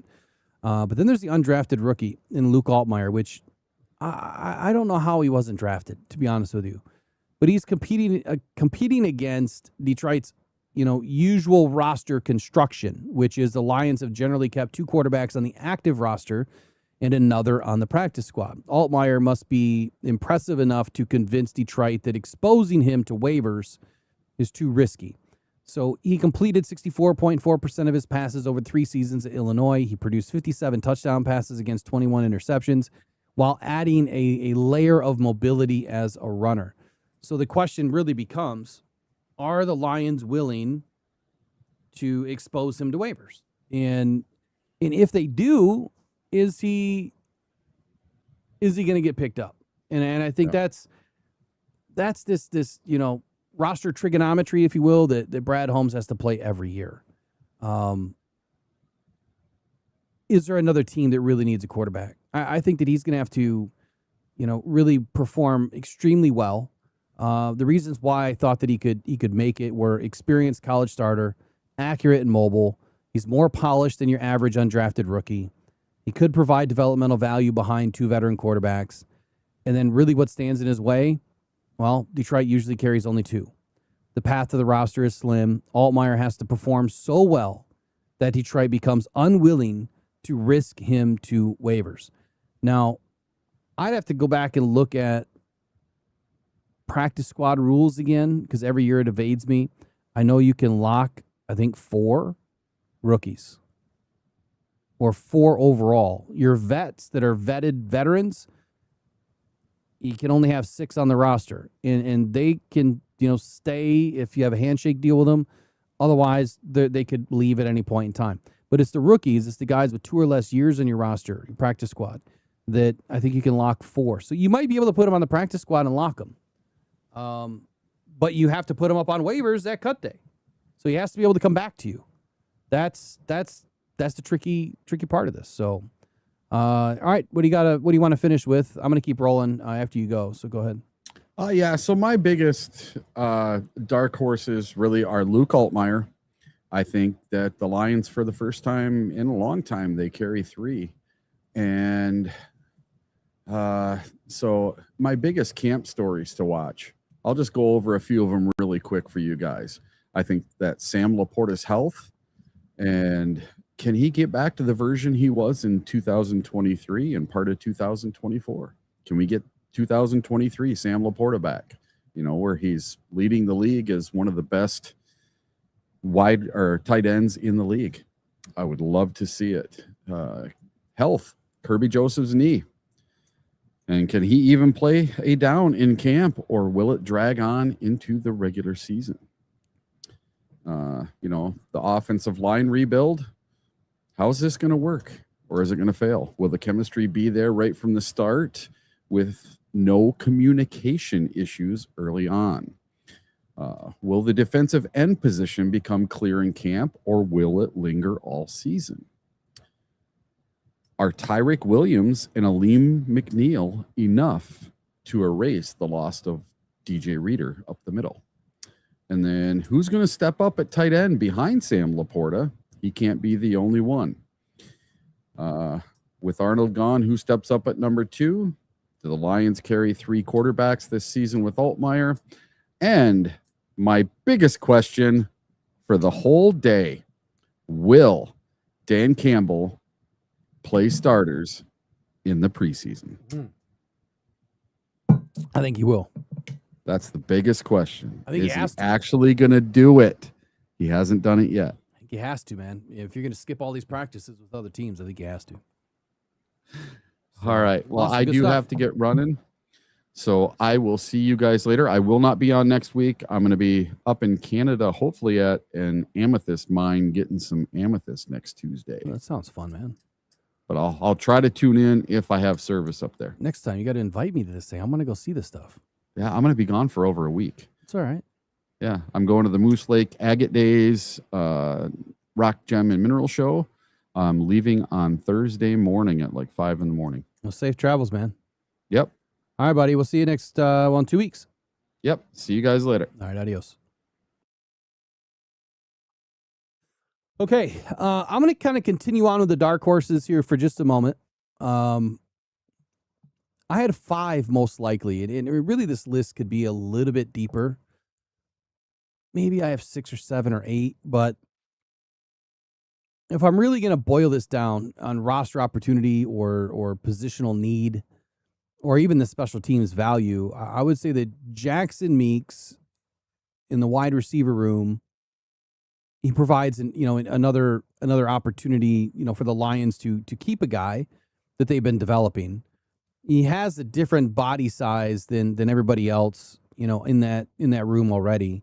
Kind of that Deebo Samuel-ish. You wouldn't really utilize him, as that, but I think that his body size is intriguing. And there's always Tom Kennedy. I mean, this guy is just like the rose's thorn in everybody's ass every year, because every year he plays well enough in preseason to win a role, and for whatever reason, he never makes a roster. And then you have Jacob Sailors. Like, I would say that he's less of a dark horse than he is a lock. I think he's more of a lock on the roster. I think the Lions are going to keep 4 running backs. So even though I have him as a dark horse, I'm already putting him on the roster, to be honest with you. And then there's I'm going to butcher this guy's name. Hold on. Where'd he go? My list go. Hold the phone.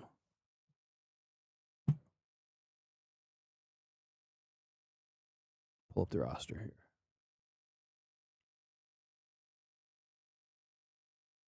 Miles Kitselman.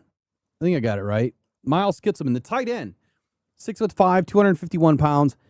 Look, the Lions need tight ends. And if you're going to run 13 personnel, you need 4 tight ends on your roster because in case one gets injured, then who else are you going to go to? Then you only have 3. And then if you get another one injured, then you're down to 2. So I would say that Miles Kitselman, the way that he was performing in OTAs and early throughout the spring, he was really kind of shaking the tree a little bit that he might earn a roster spot this year. Fun camp battle there, I think, in the tight end room. You know, Conklin was injured a lot in the spring. He had something pop up in the spring, so he missed some time. Didn't see enough out of Conklin right now, but I think the Lions are hoping that he's going to be on the roster for this season. And in the tight end room right now, you have Tyler Conklin, Thomas Gordon, Zach Horton, Miles Kitselman, Sam Laporta, and Brock Wright. That is not enough.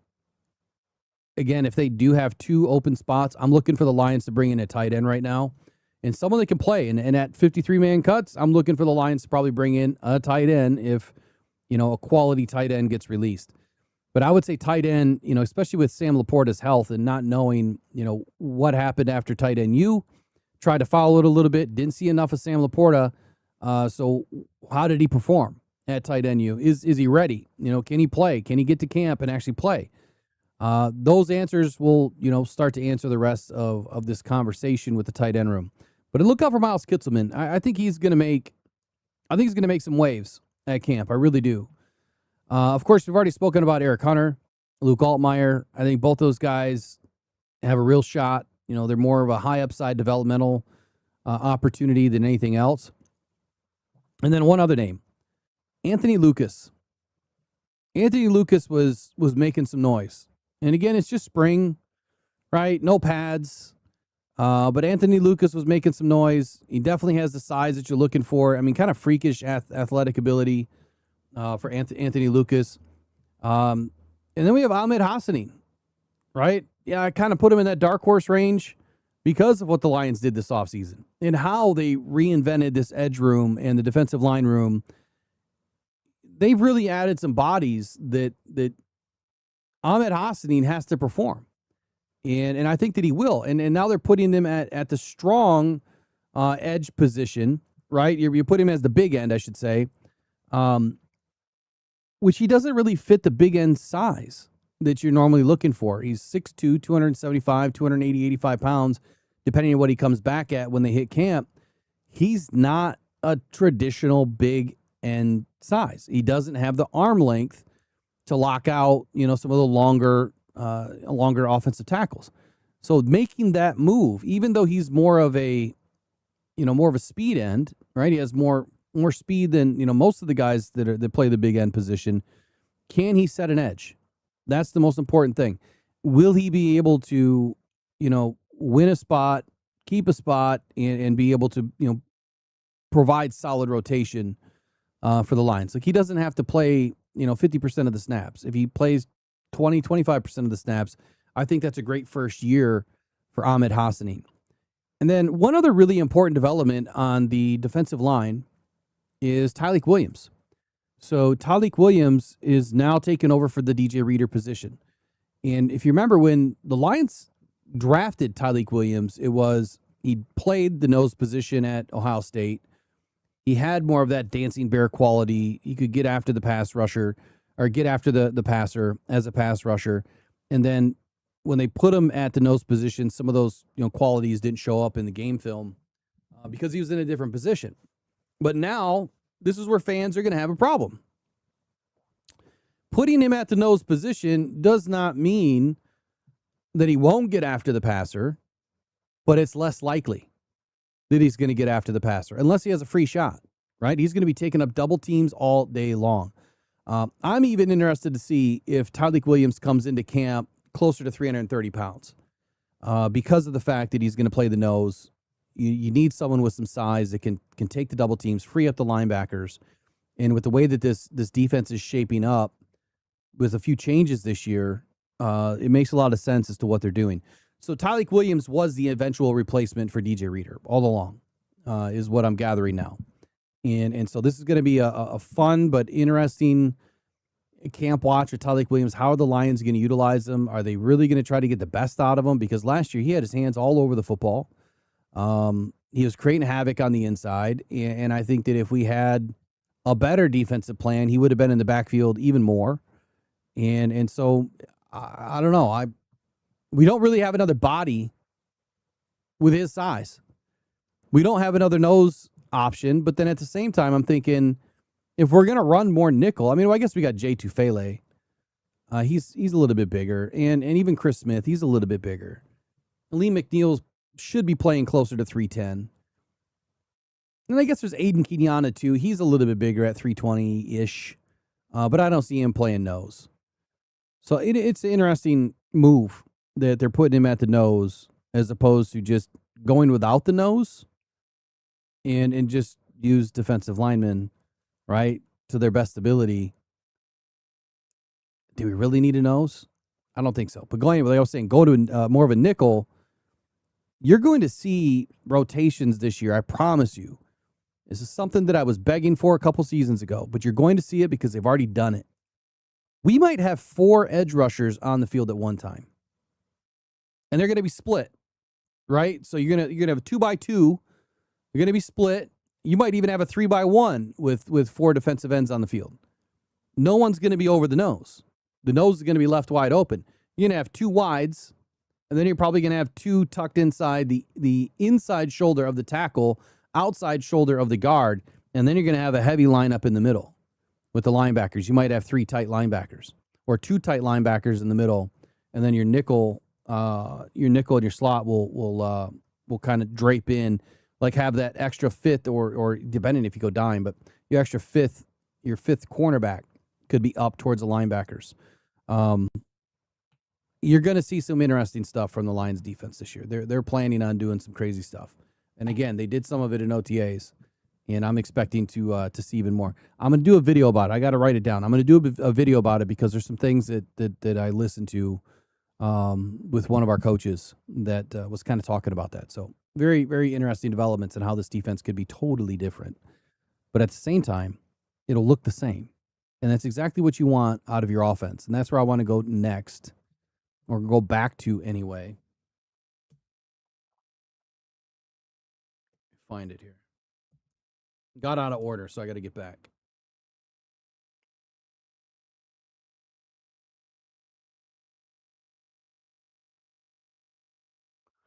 Okay, so in part 3, again, I have over 45 points, multiple parts to the preseason the training camp preview.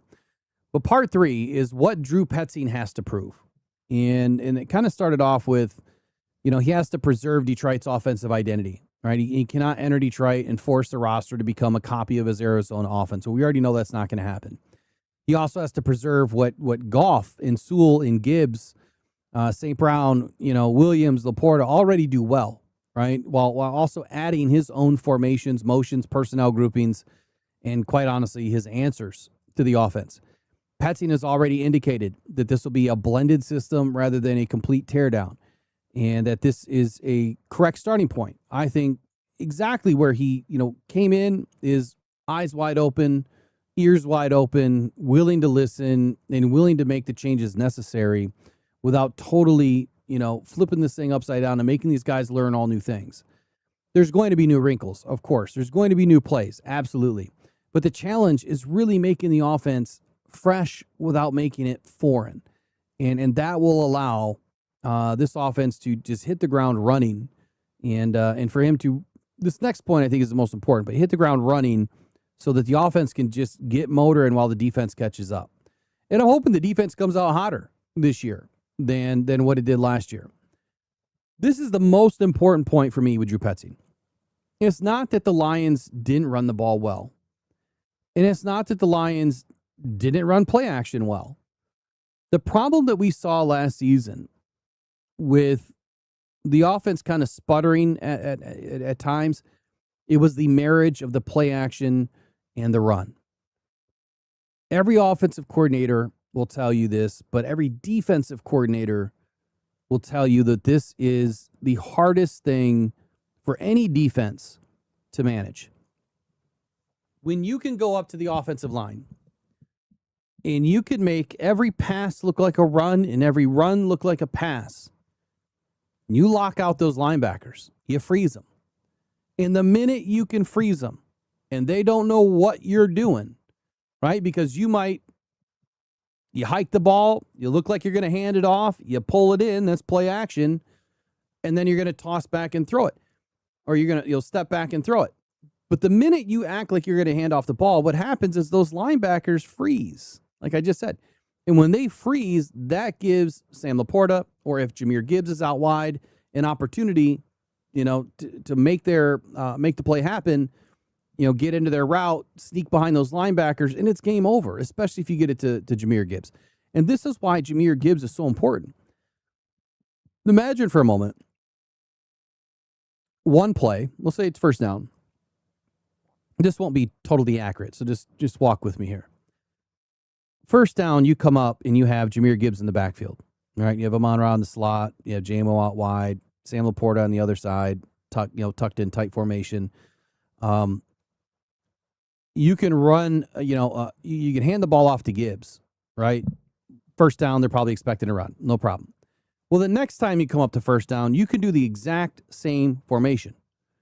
But this time, as you go to hand the ball off to Gibbs, you're pulling the ball back. So they've already saw the play once. They think it's a run. You froze the linebackers to stay so they can trigger on the run. They start to trigger. You pull the ball back. What Goff is trying to read, even though it looks like he's looking back, he's not. His eyes are on the linebackers. If those linebackers start to creep up, he pulls that ball back. Right? That's what the RPO is all about. He pulls that ball back, and then he finds his player, finds his receiver. But then on second down, well, now Gibbs isn't in the backfield.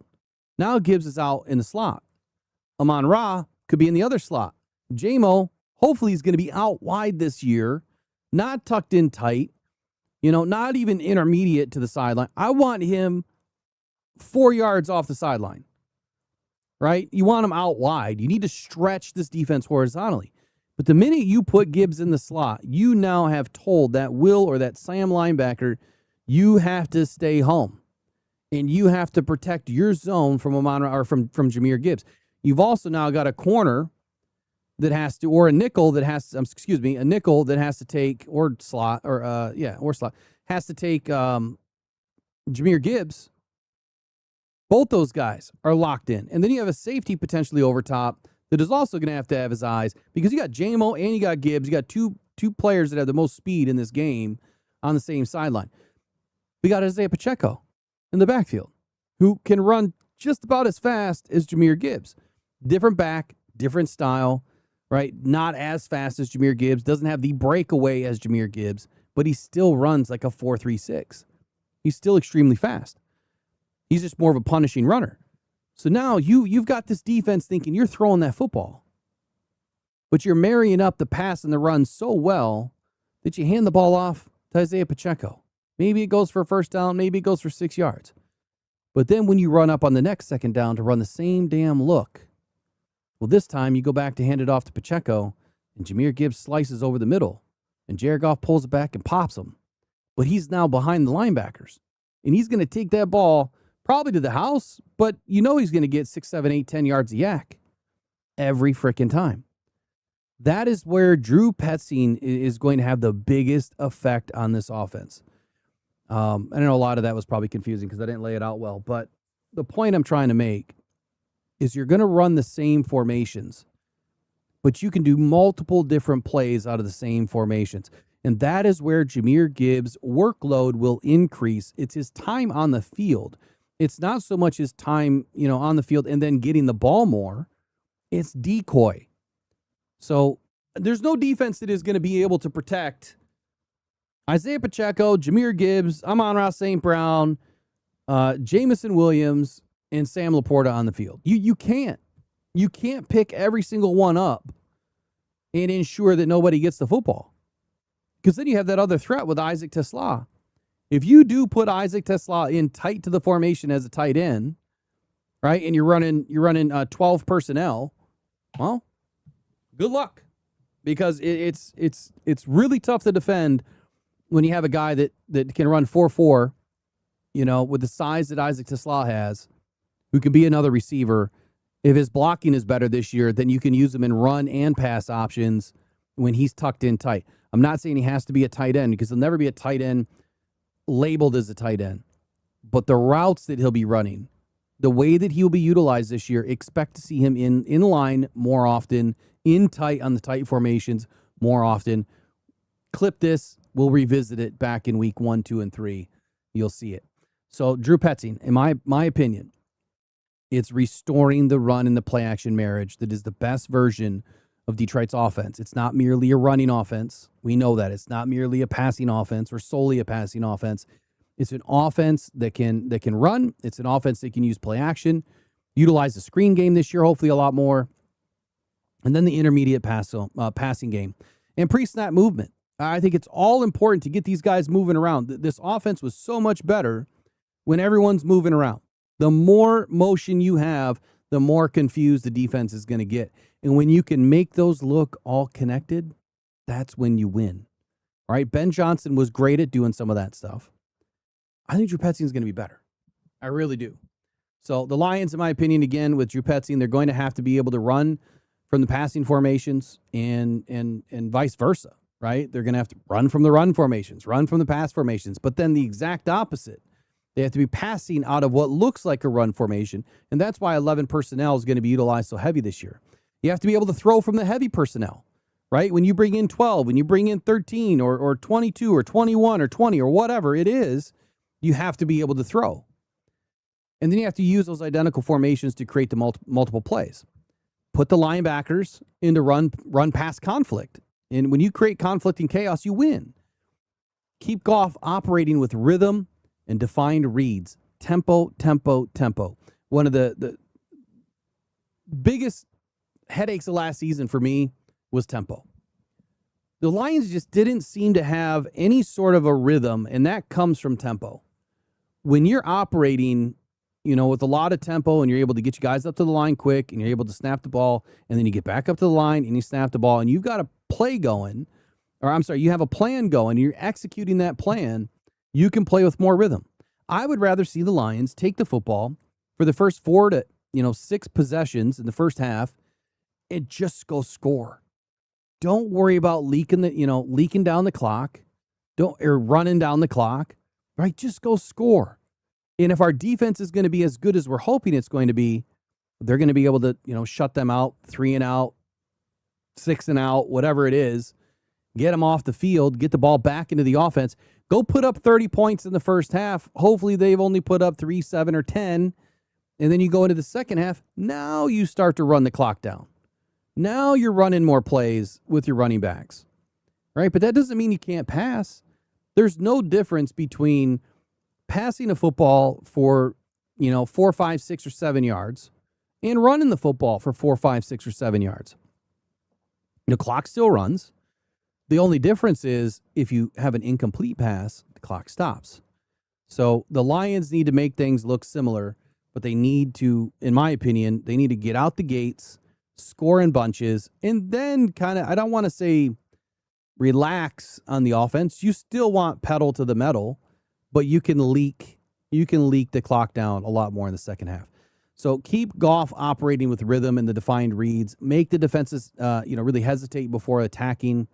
Put him in conflict. Petzing's Arizona teams were one of only 2 NFL offenses to average more than 5 yards per carry in both 23 and 2024. And the fact that we have Pacheco and, most importantly, Gibbs in that backfield, there's no reason why we can't do more. And a better offensive line. Petzing's commitment to running the football fits Detroit's preferred style. But now he must prove that the philosophy can also be combined with Detroit's deeper and more explosive collection of passing weapons. I think he has to build this offense around Goff's strengths too. And when Goff is at his best, he's at his best when protection is organized, right? He can operate from under center and play action. Operating under center is kind of like old football now, it seems like. A lot of teams that are consistently operating out of the shotgun and running more play action. But Jared Goff is just as valuable under center, even though he doesn't have the most mobile legs, and he's able to take the legs out of a defense. when he's under center. So the offense uses more motion, I think, to reveal the coverage. And that is where Jared Goff does his business. And again, going back to rhythm and tempo, the quicker you are at getting up to the offensive line, this is what Tom Brady did so great. And honestly, it was the whole Bill Belichick style of an offense.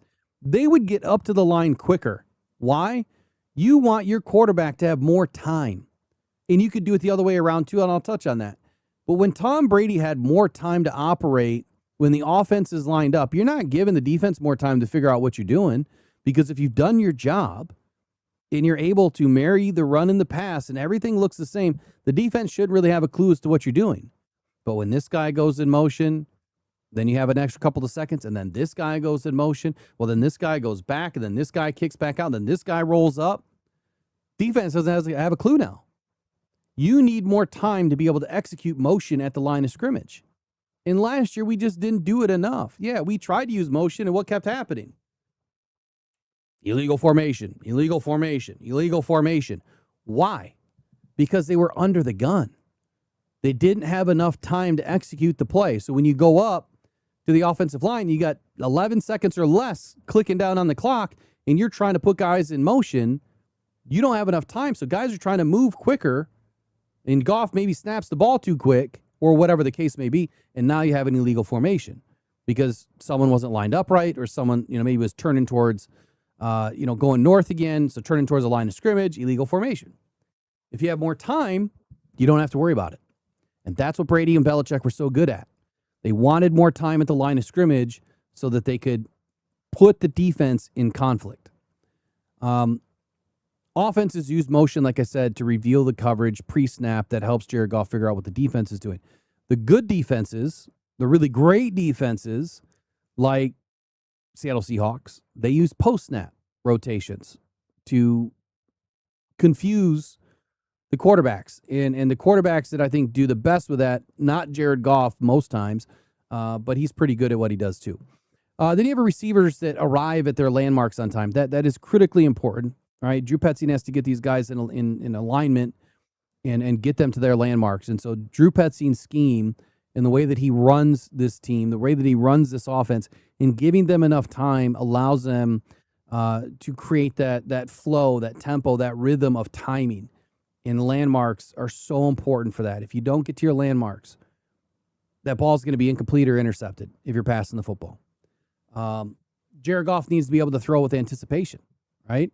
The offense stays ahead of the chains when you're able to do all these things. Petzing really has to avoid turning Goff into something he's not. The offense cannot become dependent on off-schedule quarterback movement or constant empty backfield football, right? That makes you one-dimensional. That puts your quarterback in conflict. Not saying that we won't go empty backfield. I think that we will, but that ball better be going downfield. The other thing that I really miss, and I think that Petzing will put this back in, was the naked boot, right? The Goff rollout. How many times do we see it? And I'll have to find some plays, but 22, 23, definitely 23. Jared Goff was on the move. He was rolling out, and he was hitting St. Brown on that deep cross. Even if it was just a quick rollout, right? A quick boot out, whatever. Jared Goff was so effective because the defense, they were going to follow, but they weren't afraid of Goff's feet. They weren't afraid that Goff was going to run the football, but then they lose Amon-Ra St. Brown. And now you have Tesla and J-Mo that are, J-Mo definitely going to take a step forward this year. Those guys are going to be available and open too. But if you have him rolling out to where Jahmyr Gibbs is in the slot, who do you think they're going to be picking up? Jahmyr Gibbs. And if J-Mo's on that side or Amon-Ra's on that side, who are they going to forget about? One of them. They can't cover both of them.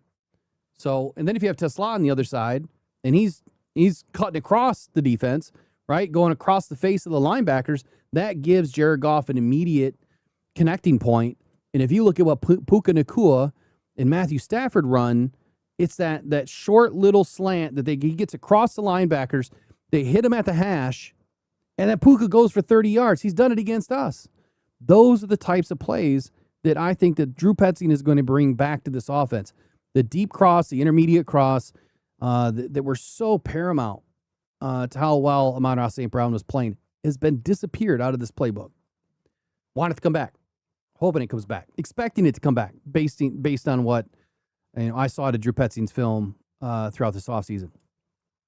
I think that the system should give Goff more control at the line. I think, while protecting him from having to solve every single problem after the snap, which is really tough for any quarterback to do, this is where Drew Petzing's brains should allow this offense to operate more fluidly.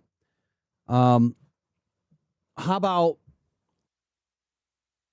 making every weapon on this offense more dangerous? I think that the Lions have enough talent to force defenses into impossible choices. That's something that I've been talking about all morning long. The conflict, the confusion, and the chaos. Petzing must determine really how Gibbs will be used from the slot, how Pacheco can complement Gibbs, right? Vice versa. Whether Laporta becomes a greater vertical threat or how often Detroit uses 12 personnel. How to expand Williams' intermediate route tree. The Lions tried to do that last year, and it wasn't working out, I think, at the clip that they really wanted it to. But the intermediate route tree for Jamison Williams, I think, is going to be critical this year. The deep route tree will be there, but it's not critical. Like, the Lions still rank in the upper, 3-4 positions for balls thrown over 20, 30, 40, and 50 yards. The deep ball is there. That doesn't really have to be expanded upon as much as to my opinion, the intermediate stuff. Get between, the 9, the 12 yards, whatever it is. Get J-Mo working that area. Don't put him in the short stuff. I don't want to see him running short routes. You need to stretch the defense a little bit more with J-Mo. I think the expanded Williams route tree is important. And they tried to, like I said, they tried to do that a lot more last year. But I think they need to find the routes that fit the offense more so than trying to fit the offense to J-Mo. And then there's Tesla. Right, his size, how it changes the red zone packages. I think that Tesla is going to be a monster inside the red zone.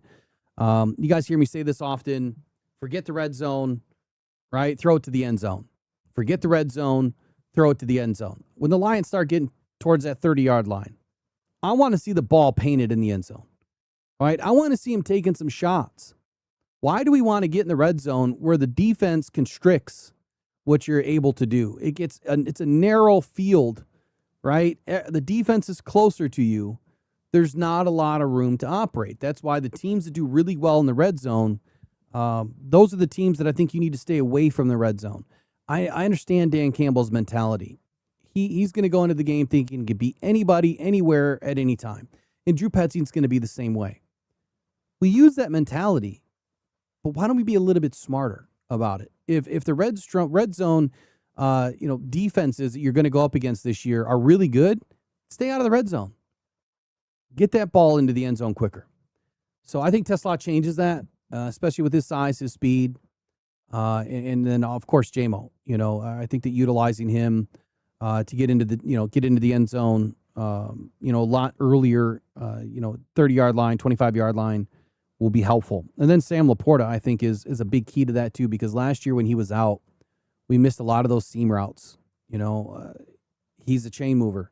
So I think that having, Sam Laporta back and healthy, hopefully, will definitely change this offense for the better. And then there's always feeding St. Brown. Like, you can never not feed him enough. I know that, J-Mo had, 11 or 12 drops last year, and I think Amon-Ra St. Brown had like 4. But it was 4 too many, right? It was 8 too many for J-Mo. Those things have to be fixed this year. The drops are not allowed. You can't have drops in critical situations. So how do you continue to feed St. Brown without becoming too predictable? Well, you have so many options now on the field. That's why these players don't have to have 1,200, 1,400, 1,800-yard seasons. If you can give every single one of these guys on the offense, if you give your top 3 receivers 1,000 yards a year, that's a damn good offense, especially when Gibbs is going to go for 12, 13, 14, 1,500 yards on the ground and potentially 1,000 yards passing himself, or 800, 900 yards passing himself. That's a 5,000-yard offense, right? With all the other little stuff that's put into that equation. I think that Arizona's tight ends, when just kind of thinking back to what I saw with Drew Petzing, they were heavily involved and utilized under Drew Petzing's scheme in the 13 personnel. We understand that. Detroit believes in Sam Laporta, and I think that they can benefit from some of those concepts and putting Sam Laporta in better positions to win. And for all those reasons, I think that Drew Petzing has to maintain the production while increasing the consistency. Again, I'll recap that the Lions scored 472 points last season. Petzing does not need to chase cosmetic statistical improvement. Like, it's pretty tough to beat those numbers. I think that he just has to make the offense more dependable when the conditions become more difficult. Right? You're going to go up against some good defenses. So why pound your head against the wall when you could take advantage of the defense from other areas of the field using other players in certain situations? So that really means fewer empty possessions, right? Better answers against pressure, more consistency in short yardage, and better execution on third down. I think that a dependable 4-minute offense will separate the Lions 2026 team from any other offense that we've seen so far. Better protection during obvious passing situations is a must. Fewer drives destroyed by penalties, which we had way too many times last year, drops, or even a missed connection or a missed assignment is critical, right? The Lions were credited with 26 drop passes in 2025 after recording only 12 in 2024. As I said earlier, Jamison Williams and Amon-Ra St. Brown combined for more than, I believe, 18 of those, if I'm not mistaken. Let's see, what 12 and 4, so maybe 16 of those, somewhere in that range. But Petzing has to be able to help these guys, right? Help turn Detroit from an explosive offense that can occasionally become disjointed into an offense that is capable of controlling every type of game that's going to be thrown at them from a defense. So during most games last year, our third quarter was terrible. It has been an Achilles heel of this offense for 3 seasons. I think that the final test is going to come during, the installation period or the scripted, preseason drives if the starters do get some opportunity. But I think during the installation process, you're going to find the plays that work. And I think that that's probably one of my bigger strategies for the Lions this year. The third quarter cannot be your worst quarter. If anything, it should be your best quarter. Right? Your first quarter is typically really good because the defense hasn't adjusted. The second quarter can start to constrict on an offense because the defense is starting to adjust. And then coming out of the half, you should be doing something totally different than what you were doing in the first half. That way the defense is seeing you again like it's a first quarter. That's why the third quarter should be the best. You should already have seen what they're willing to throw at you and what their defensive players can or can't do. That third quarter has to be the best this year. If there's one thing that I want Drew Petzing to be the best at than any other offensive coordinator in any offense since 2021 is the third quarter. It is so important to winning football games in the fourth. It's going to come down to being able to adjust and being able to adjust on the fly. And I think that Drew Petzing is shown that through his time in Arizona. So again, if Petzing, could really prove that he can counter the pressure, change protection plans. You remember last season where, I'm like calling for that 7th protector on the offensive line. Like, when were we going to put 7 guys in to run the football? We're trying to run, with 5 and barely put in a 6th. When were you going to put 7 guys in to actually run the football when it mattered? They didn't do it. We needed it. We didn't have an offensive line that was able to push the football. So changing the protection plans.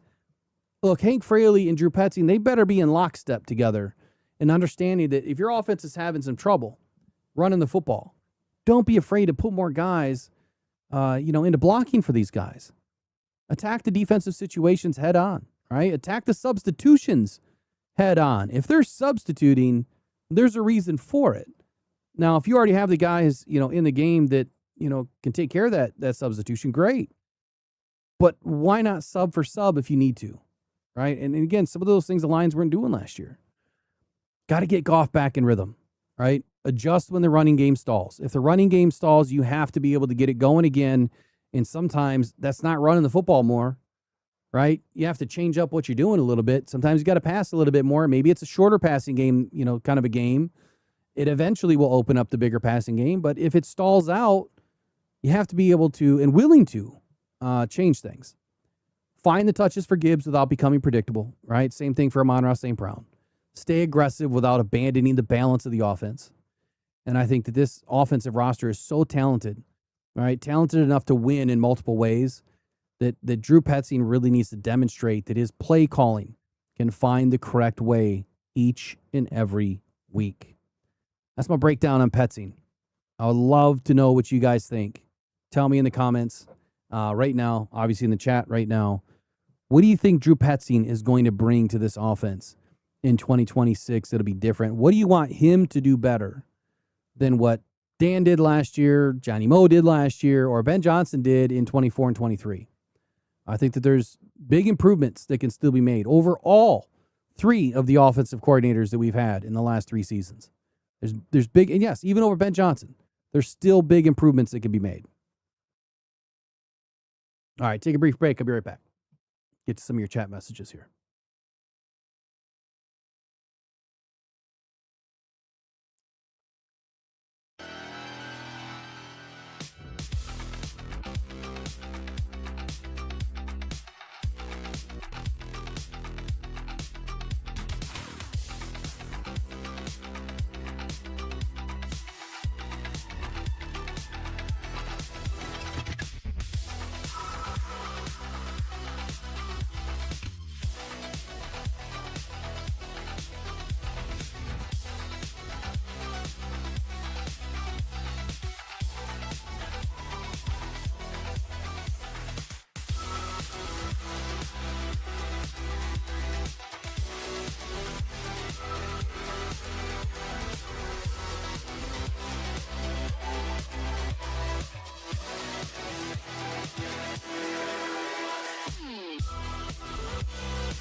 All right.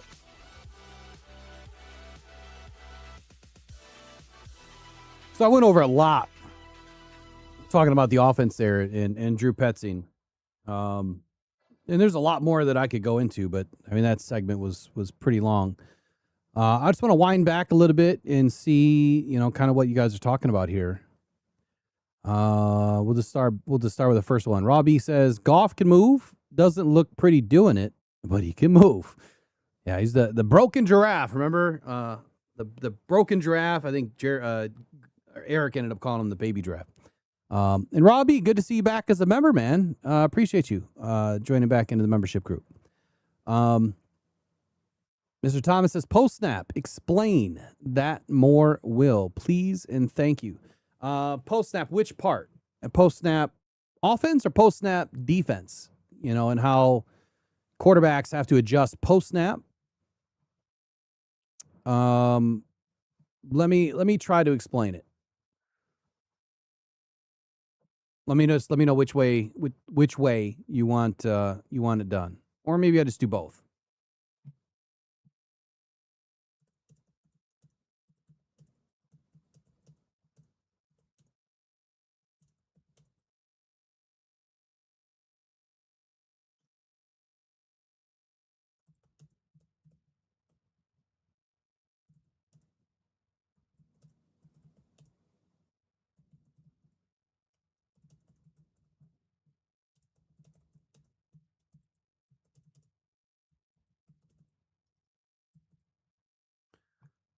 Let's see here. Cruisin says Morton's bubble screens was so obvious it got him fired. Yeah, the bubble screens are terrible. I can't stand the bubble screen. Not and I said it earlier today, it's not so much the play, it's the execution. And look, I'm not an NFL, right? I'm not an NFL coordinator, not even close. I might be able to be a coordinator for your local high school team, though. Just kidding. The point I'm trying to make is putting a guy back in motion on the bubble screen towards the quarterback allows them to have more ability to make a move, right? But putting the ball on a guy that has flat feet has never been a good answer. Like that play was like the Brady play, like Amendola. Who else? Amendola and oh my God, I can see his face right now, but I can't think of his name. It wasn't Amendola. It was another guy. Oh my God. Anyway, he had a couple of receivers throughout it. Well, he had a lot of receivers throughout his time that he made look good, but that was the play that was like the Bill Belichick and Tom Brady bread and butter play. I mean, when they wanted to, trick up the defense and get some massive yardage, they would use, the bubble screens or the hitch routes. And yeah, back then, 15 years ago, great. Today, it's kind of tough to do because players are so much faster, bigger, stronger, and they sniff that stuff out. When you got three guys out, or even if you got two stacked, two receivers stacked on the right side or left side, wherever, right side really for the Lions, that's a key for me. You can't run that play unless you have done it on the left side or done something different on the left side. And so this is what I'm saying from an offensive planning perspective. Again, I'm not an NFL coordinator, but this is common sense to me. If you're going to put a stacked formation, out on the right side, and let's say you go 3-by-1, so you got three out right, one out left, and you do it the first time, well, hand the ball off, right? So you got your decoys out there, hand the ball off. So maybe the next time you do it, they're going to cheat up a little bit, and they're not going to think that you're going to pass it. Well, the next time, don't run it on the right side. Run it on the left side and hand the ball off, right? And then maybe the third time that you run it on the left side and throw the ball to Sam Laporta, who's also on the left side, right? Maybe you don't have your fourth receiver. Maybe you have an empty backfield this time. Then you could have Sam Laporta and another receiver. And then maybe that fourth time you get to it, you go back to the right side. Now you throw the pass. But you can't just go trot out there and throw the pass. They're expecting it. They're expecting it when you put that formation out there. Everybody knows when you put, three out wide, you're going to run it. So put the guy in motion. If you put a guy in motion, then they're not expecting it. So when you hike the ball, now you pepper that guy that's in motion. His feet are moving. He gets moving towards the line of scrimmage at the very last second that you hike, so you don't get illegal formation, and he can break, whether he's taking it, slant or he, turns it upfield, or like I said, he goes all the way around like a reverse. So there's so many different ways to run that play, and I think the proper setup is the most important, and again, it's nutty to me that we haven't done that yet. We'll try to get to some defense here in a minute, Mr. Thomas.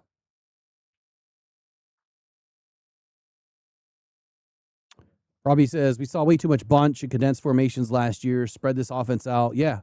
Unfortunately, like this is the way that the NFL is today. And I could probably pull up some stats. Here. But I won't do it today, but we'll save that for another day. Just I'll get it pulled up. Just remind me. Let's talk about bunch formations and why the condensed formation is so prevalent in the NFL today. And it is. So I don't think it's just the Lions, but to your point, like we just didn't seem willing to spread the defense as we used to. And I think it is critical to spread the defense out. You want the defense to be horizontal and not able to, put you into conflict, right? So you have to be able to do a little bit of both, but it's just condensed formations is the way of the NFL now. It has been.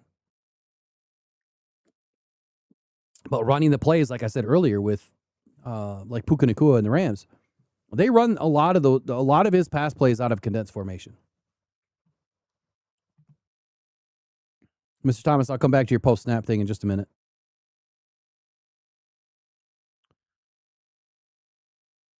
Mr. Thomas says, Goff is tougher than I ever thought he would be.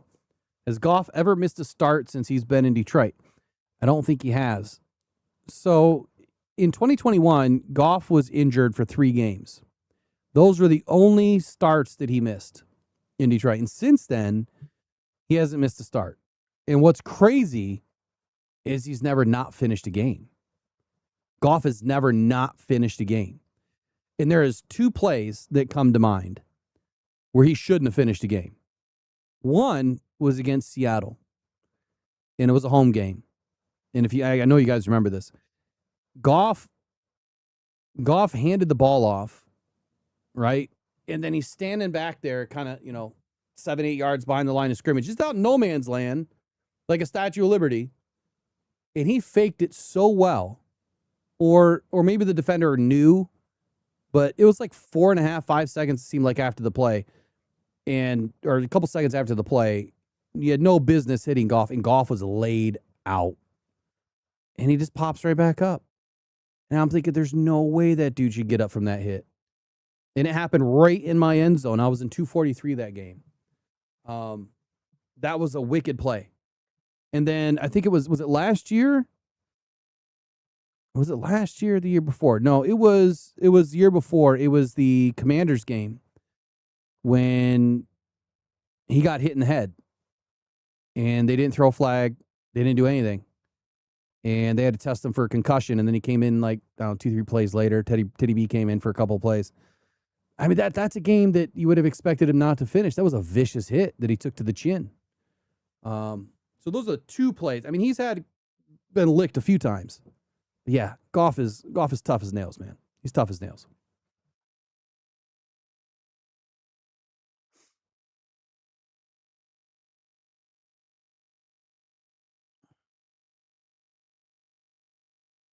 Sunburst says 10 TDs, not unreasonable expectation. Who we talking about? Tesla? Major Payne says if Tesla can get more separation this year, he'll be an all-star. Yeah, the last year, I think that, I don't want to say he didn't get separation, but I mean, look at the way that he's able to do the contested type catches. That's a rare athlete, with his size and ability to go up and get the football. I mean, his first 2 touchdowns, one-handers, crazy body contortion and control. But I think you're right. You put him in a position to be able to get more separation, he's absolutely going to become more dynamic. I think that they were utilizing him last year as another downfield blocker mostly. They weren't targeting him as often, and so he kind of knew. But what did that do, though? That kind of makes you one-dimensional, right, with that player. If the defense knows he's not really running a route and he's going to come down and he's going to block on just about every freaking play, well, he's not going to get a whole lot of separation. So I want to see I want to see Isaac Tesla, utilize more. We will see that. But get him in some space, man. Create some opportunities for Tesla. He has good speed, and he won't get tracked down by a lot of players.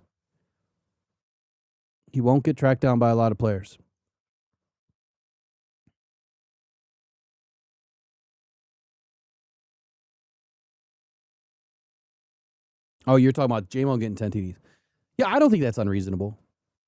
I think for Tesla, I mean, if he's in that 8 to 10 range, I wouldn't be surprised. What do you have last year? 6?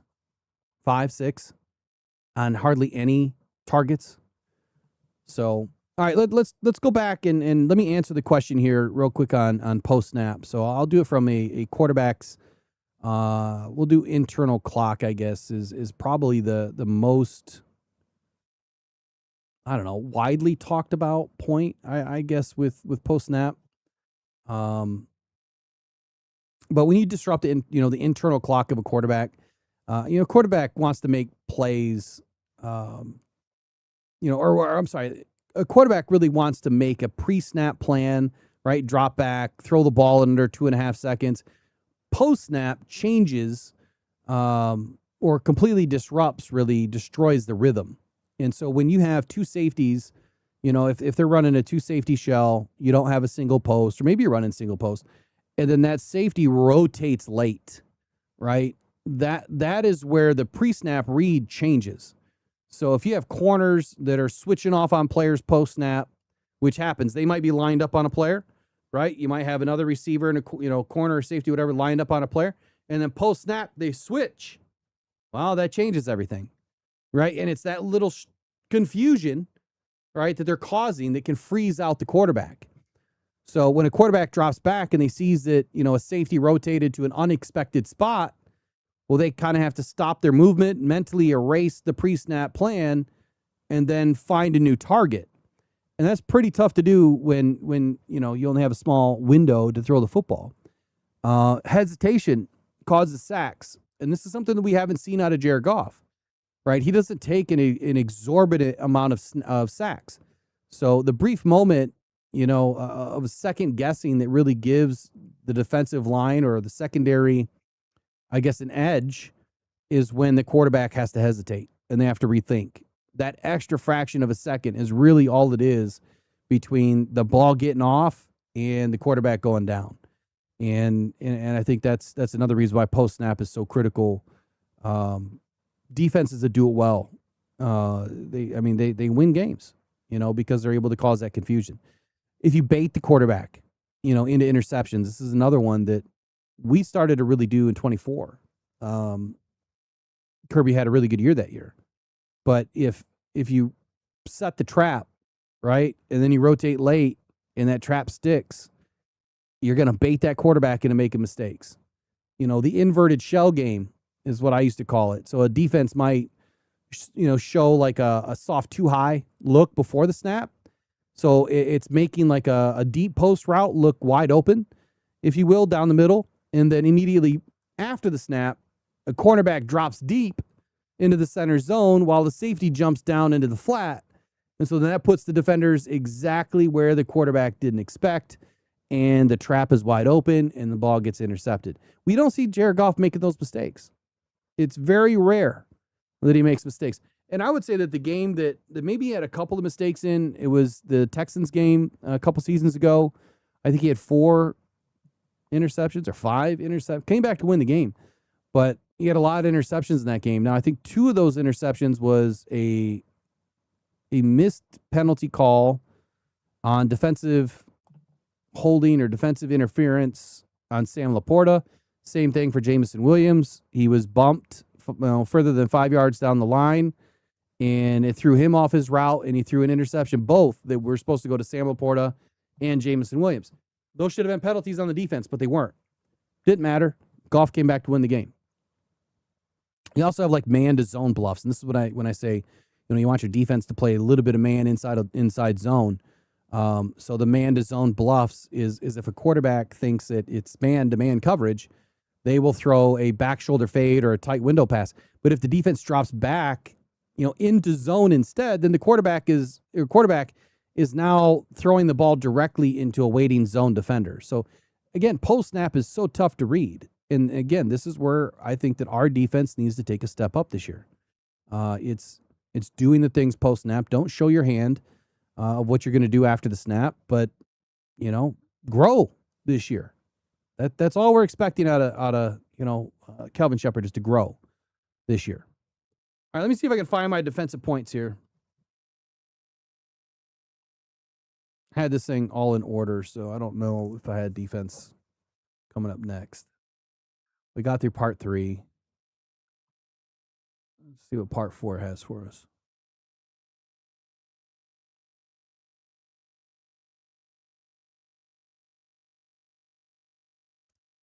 Yeah, you know what, Tom? I think it was Thomas that asked for that. You're right on cue, brother. So part 4 is what the Lions must do differently. Now it might be a combination of both offense and defense, but I slept in between the time that I wrote all this. All right, so number 23, point 23, part 4. Stop allowing explosive plays on the defense. Kelvin Shepherd, he counted 105 explosive plays that were allowed in 2025. 82 passes, 23 runs. I'm going to say that again. 82 passes, 23 runs for explosive plays. An explosive play in the passing game is over 20 yards.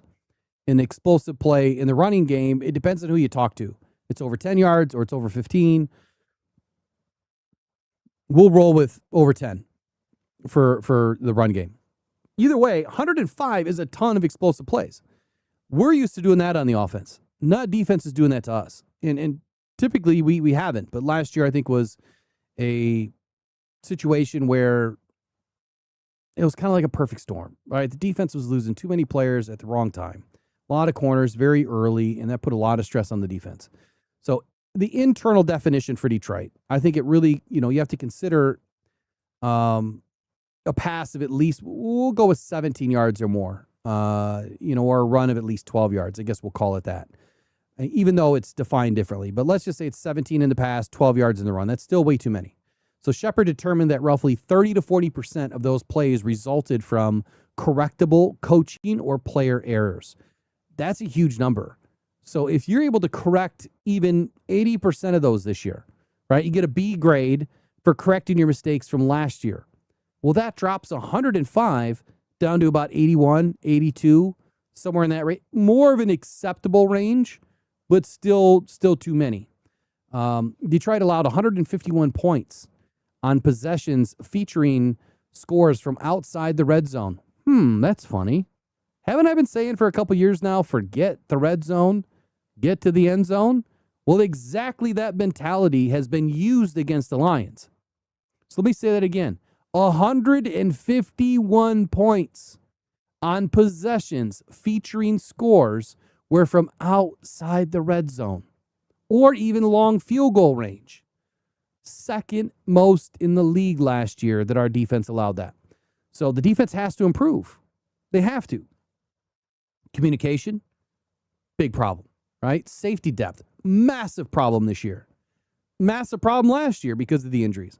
Leverage. Remember, we were talking about playing with leverage the other day. I went into this whole diatribe about playing with leverage and what it means on the defense to play with leverage.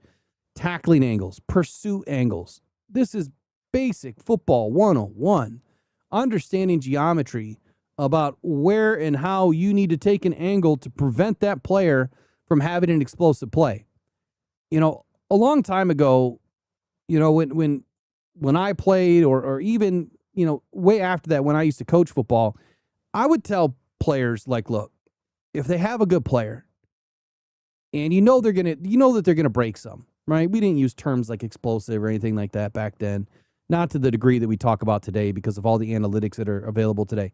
But the point was, look, just stop them before the first down. Right? Don't worry about tackling them at, the 4 or the 6 yard line beyond the line of scrimmage.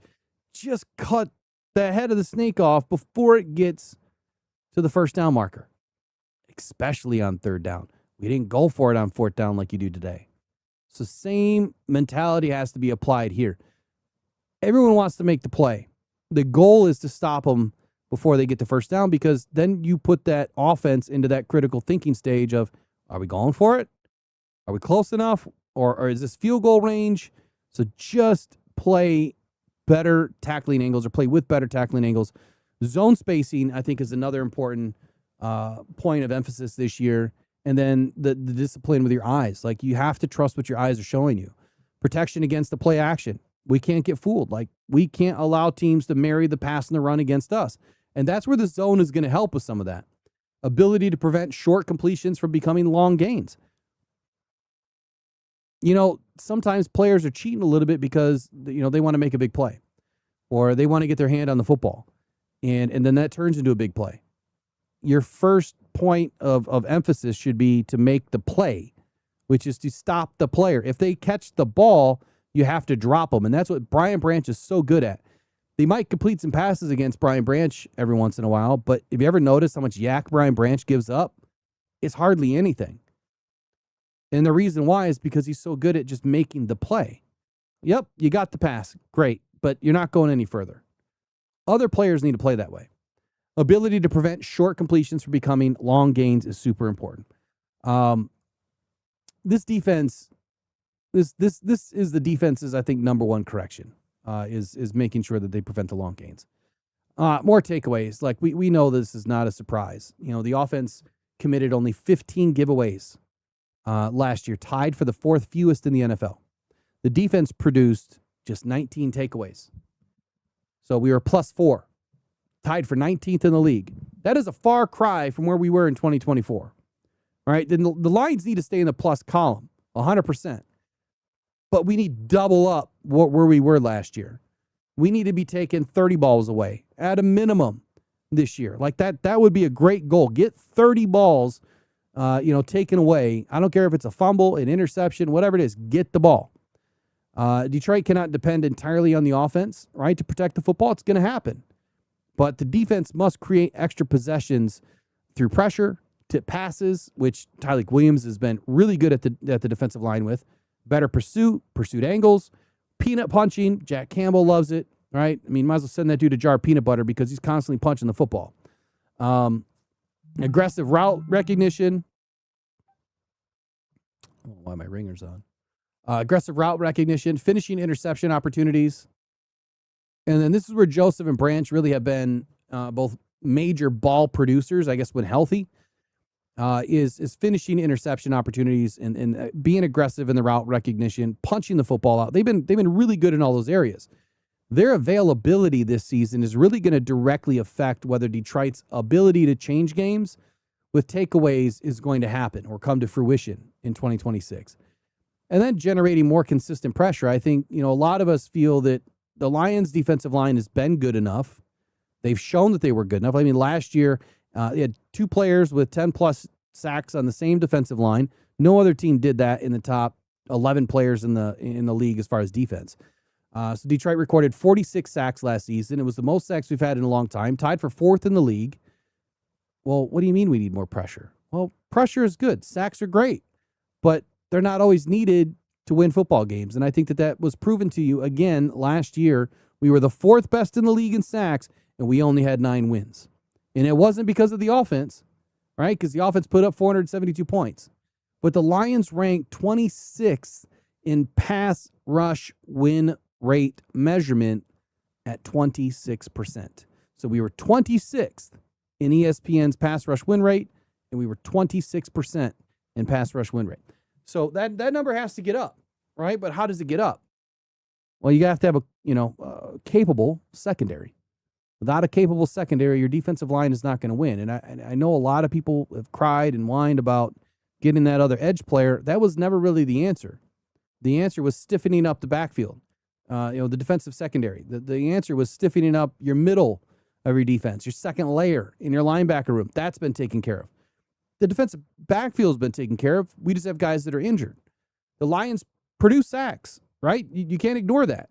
But the pass rush was not consistent enough to win early, and that is an indictment on Aiden because he was the guy, right? That's an indictment on the other guys too, but that's up to Aiden. It can't just be up to Aiden, though. The Lions need to find a way to keep guys healthier, to keep guys with more energy, right? Give them some rest throughout the game so they can go out there and create more pressure. Most importantly, defensive secondary has to be figured out for those guys to be successful. Detroit has to receive more from these positions, or at least more from these areas of the defense, in my opinion. The defender opposite of Aiden Hutchinson has been talked about a lot. Do they really need more from over there? Sure. But I think it's more about the defensive play calls, right? What's happening on the defensive secondary that will allow that to happen. Aiden's been great, but he's not been great enough when the time matters. I want more from Aiden.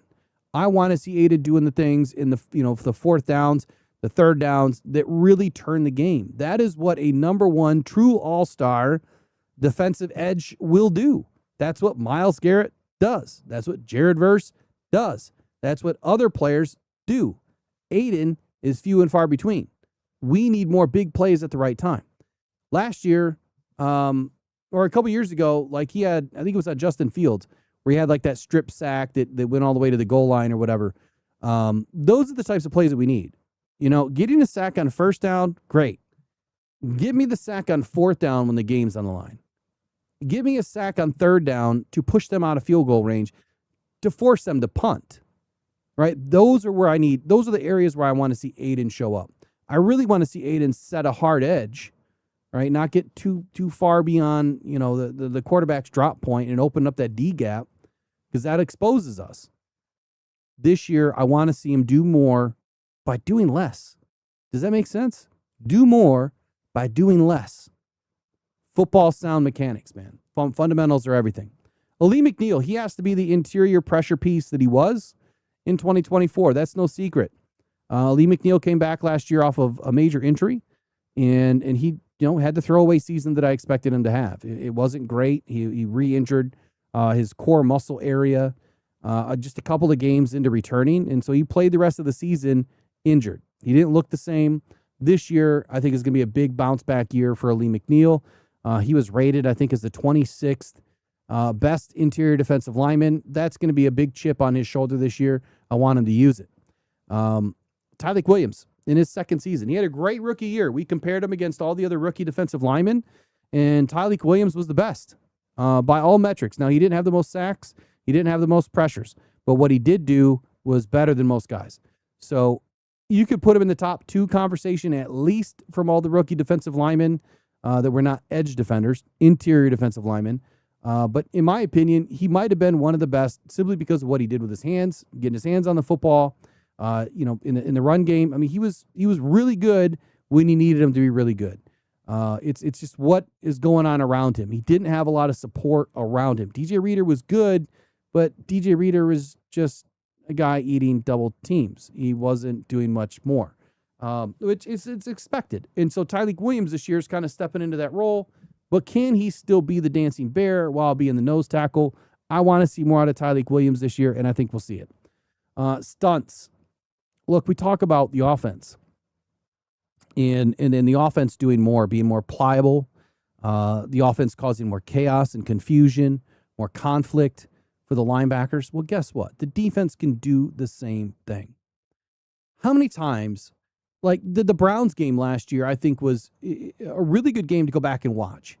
Go back and watch the Browns and how their defense utilized stunts and twists in all the games up front against us. It was a very tough game for the Lions to win. However, we don't do things like that enough. We do it, but we don't do it enough. I want to see this defense getting back to doing things that cause confusion. Like if you're just going to line up and play man on man, right, hat on hat, you're not going to win in today's NFL. Kelvin Shepherd has to dial it up. You don't have to dial up a blitz every single time. Dial up a stunt. Dial up a twist. Do something different, right? Vanilla gets old after a while. Let's start to get something different happening on this defensive line. That, in my opinion, is going to cause more pressure and more sacks to happen at the right time. So if you're going into this game too vanilla, don't expect to win on the defense.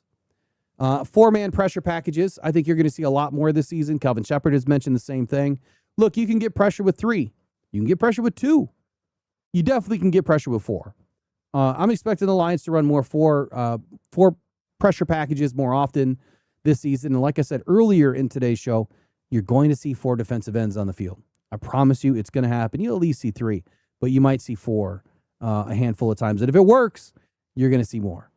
Look, Shepherd cannot be forced to manufacture pressure on every play through blitzing. I think it's irresponsible. Aaron Glenn did it because he was missing a lot of players on the backfield, or he didn't have a linebacker core that was good enough. Now they have just about everything that they need. So you don't really need to manufacture it. You need to put your players in the right position to win and give them an opportunity to do so. If you're consistently going to blitz, well, teams are going to pick you apart. You're going to leave the middle of the field wide open.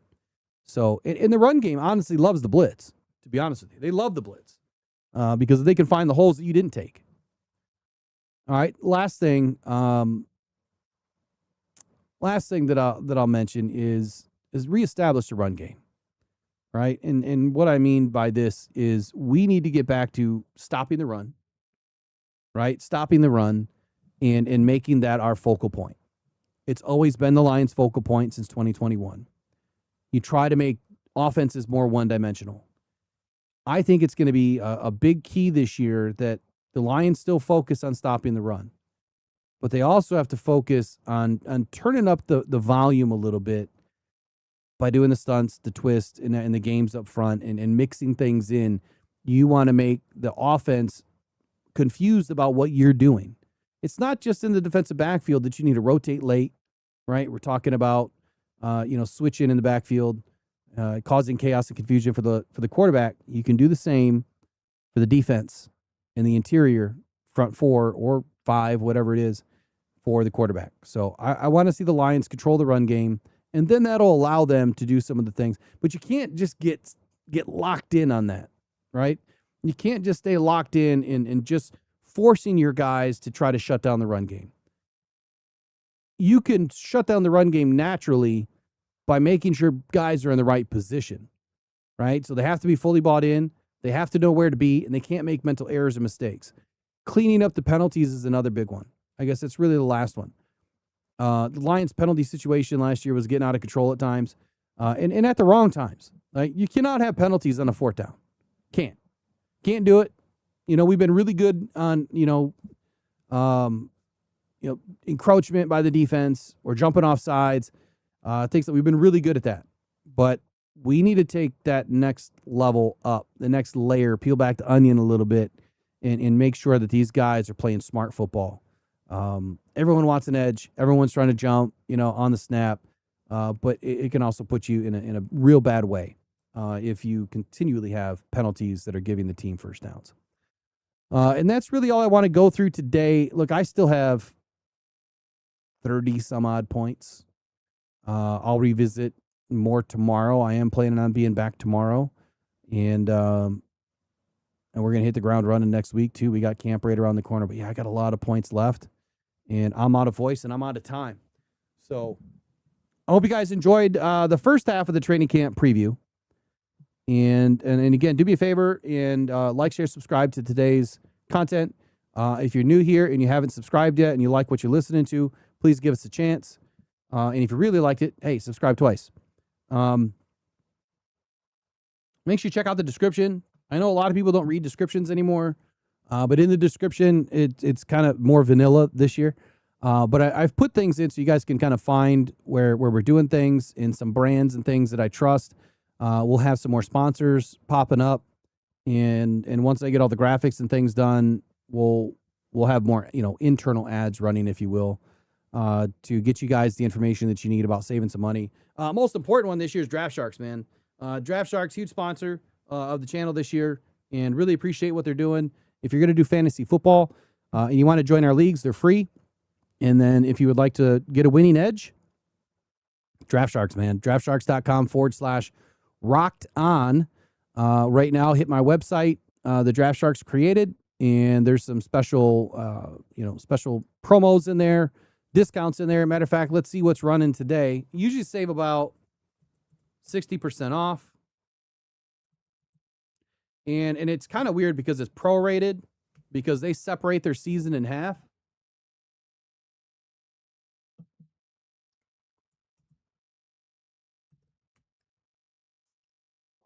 Oh, yeah, right now, you can get the Plus Keeper Dynasty and Auction package. Normally $48 is just $24 right now. So that's 50% off. Usually it's about 60% off, but because we're getting closer to the season, it's a little bit less than 60% off. Let me see if I can throw this in here real quick to end the day. And then mailbag at rockdown.com. Make sure you guys hit up the email. We're going to be getting closer to where we want to know what you guys are wanting to talk about and what's on your mind. We'll be getting the phone lines open here pretty soon. So you guys, that's really, I love that part of the day. Like when we get fans calling in and talking, that really excites me. We love to hear about what you guys have to say because you're the fans, right? I mean, just like me, but everyone needs to hear from other fans and what your thoughts are, man. And if they're really good, I take them, I clip them up, we turn it into a video. One sec here, I'm trying to get it.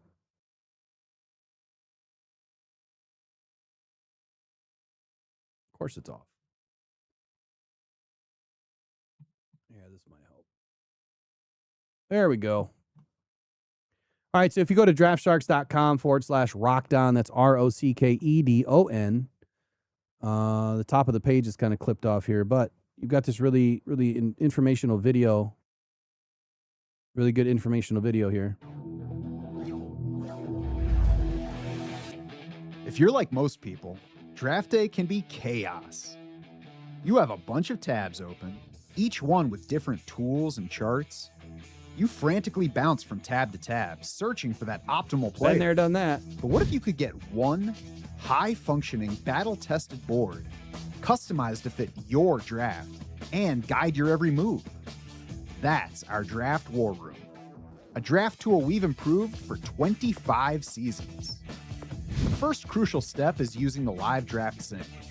The Draft War Room syncs live with your commissioning service, so it automatically loads your league settings and updates with each pick throughout your draft in real time. Accurate projections are a crucial first step to any draft tool, so check this out. DraftSharks experts placed first and second among 225 industry pros for draft accuracy. That's like winning the Oscars for fantasy football rankings. But even the best projections are still just one dimension of a player's potential.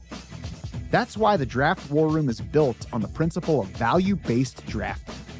The Draft War Room tracks 17 value indicators in real time and updates your customized player values after every pick.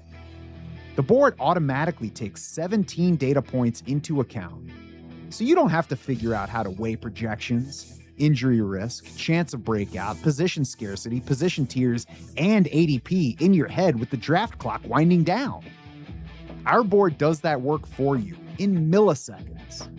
What you get are 3D values for each player, a value from 0 to 100.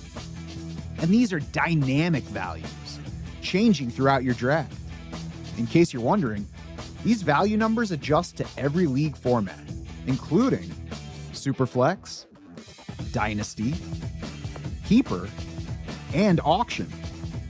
It also adjusts to every scoring variation like tight end premium, 6-point passing touchdowns, yardage bonuses, return yards, everything that affects the relative value of each player in your draft. Later in your draft, the board takes our analysis to the next level for you with upside mode. We give greater weight to a player's ceiling, plus his likelihood of hitting that ceiling. That analysis increases your chances of hitting this year's league-winning breakout players. So if you want to cycle through a bunch of open tabs on draft day, or if you think one static list of rankings is enough to win your league, we might not be the site for you. But if you want one well-designed and carefully crafted draft tool, a tool that pulls all the information you need into one easy-to-use dynamic draft board, become a DraftSharks Insider today. There you go. You heard it straight from the horse's mouth, man. Inviting you right now. Welcome to another season of dominating your fantasy leagues with DraftSharks.com. Check it out, DraftSharks.com/rockdon. Save on your fantasy tools. You only need one, and DraftSharks does it all. I got to playing around with it. I was thoroughly impressed with how organized, how easy, functional, and quite honestly, they gave me a ton of content to be able to use this year for fantasy football. So we will be doing some fantasy football segments each and every week. Probably do it on Wednesday so you can set your fantasy lineups before the Thursday games. But yeah, awesome stuff. Awesome stuff by DraftSharks. Really glad we got to partner up this year. Super excited to see where the Rocked On Fantasy Leagues go. Our DFJ Sports actually this year. All right, I'm out of here. I'm out of time. You guys have been great. Appreciate each and every one of you guys. As always, you're the best part of Rocked On Detroit Lions. Always have been, always will be. The mods, the members, the audience, and everybody else listening in. Hope you guys have a wonderful Tuesday. We'll catch you guys in the next one. Pressured by Hutchinson, he goes down.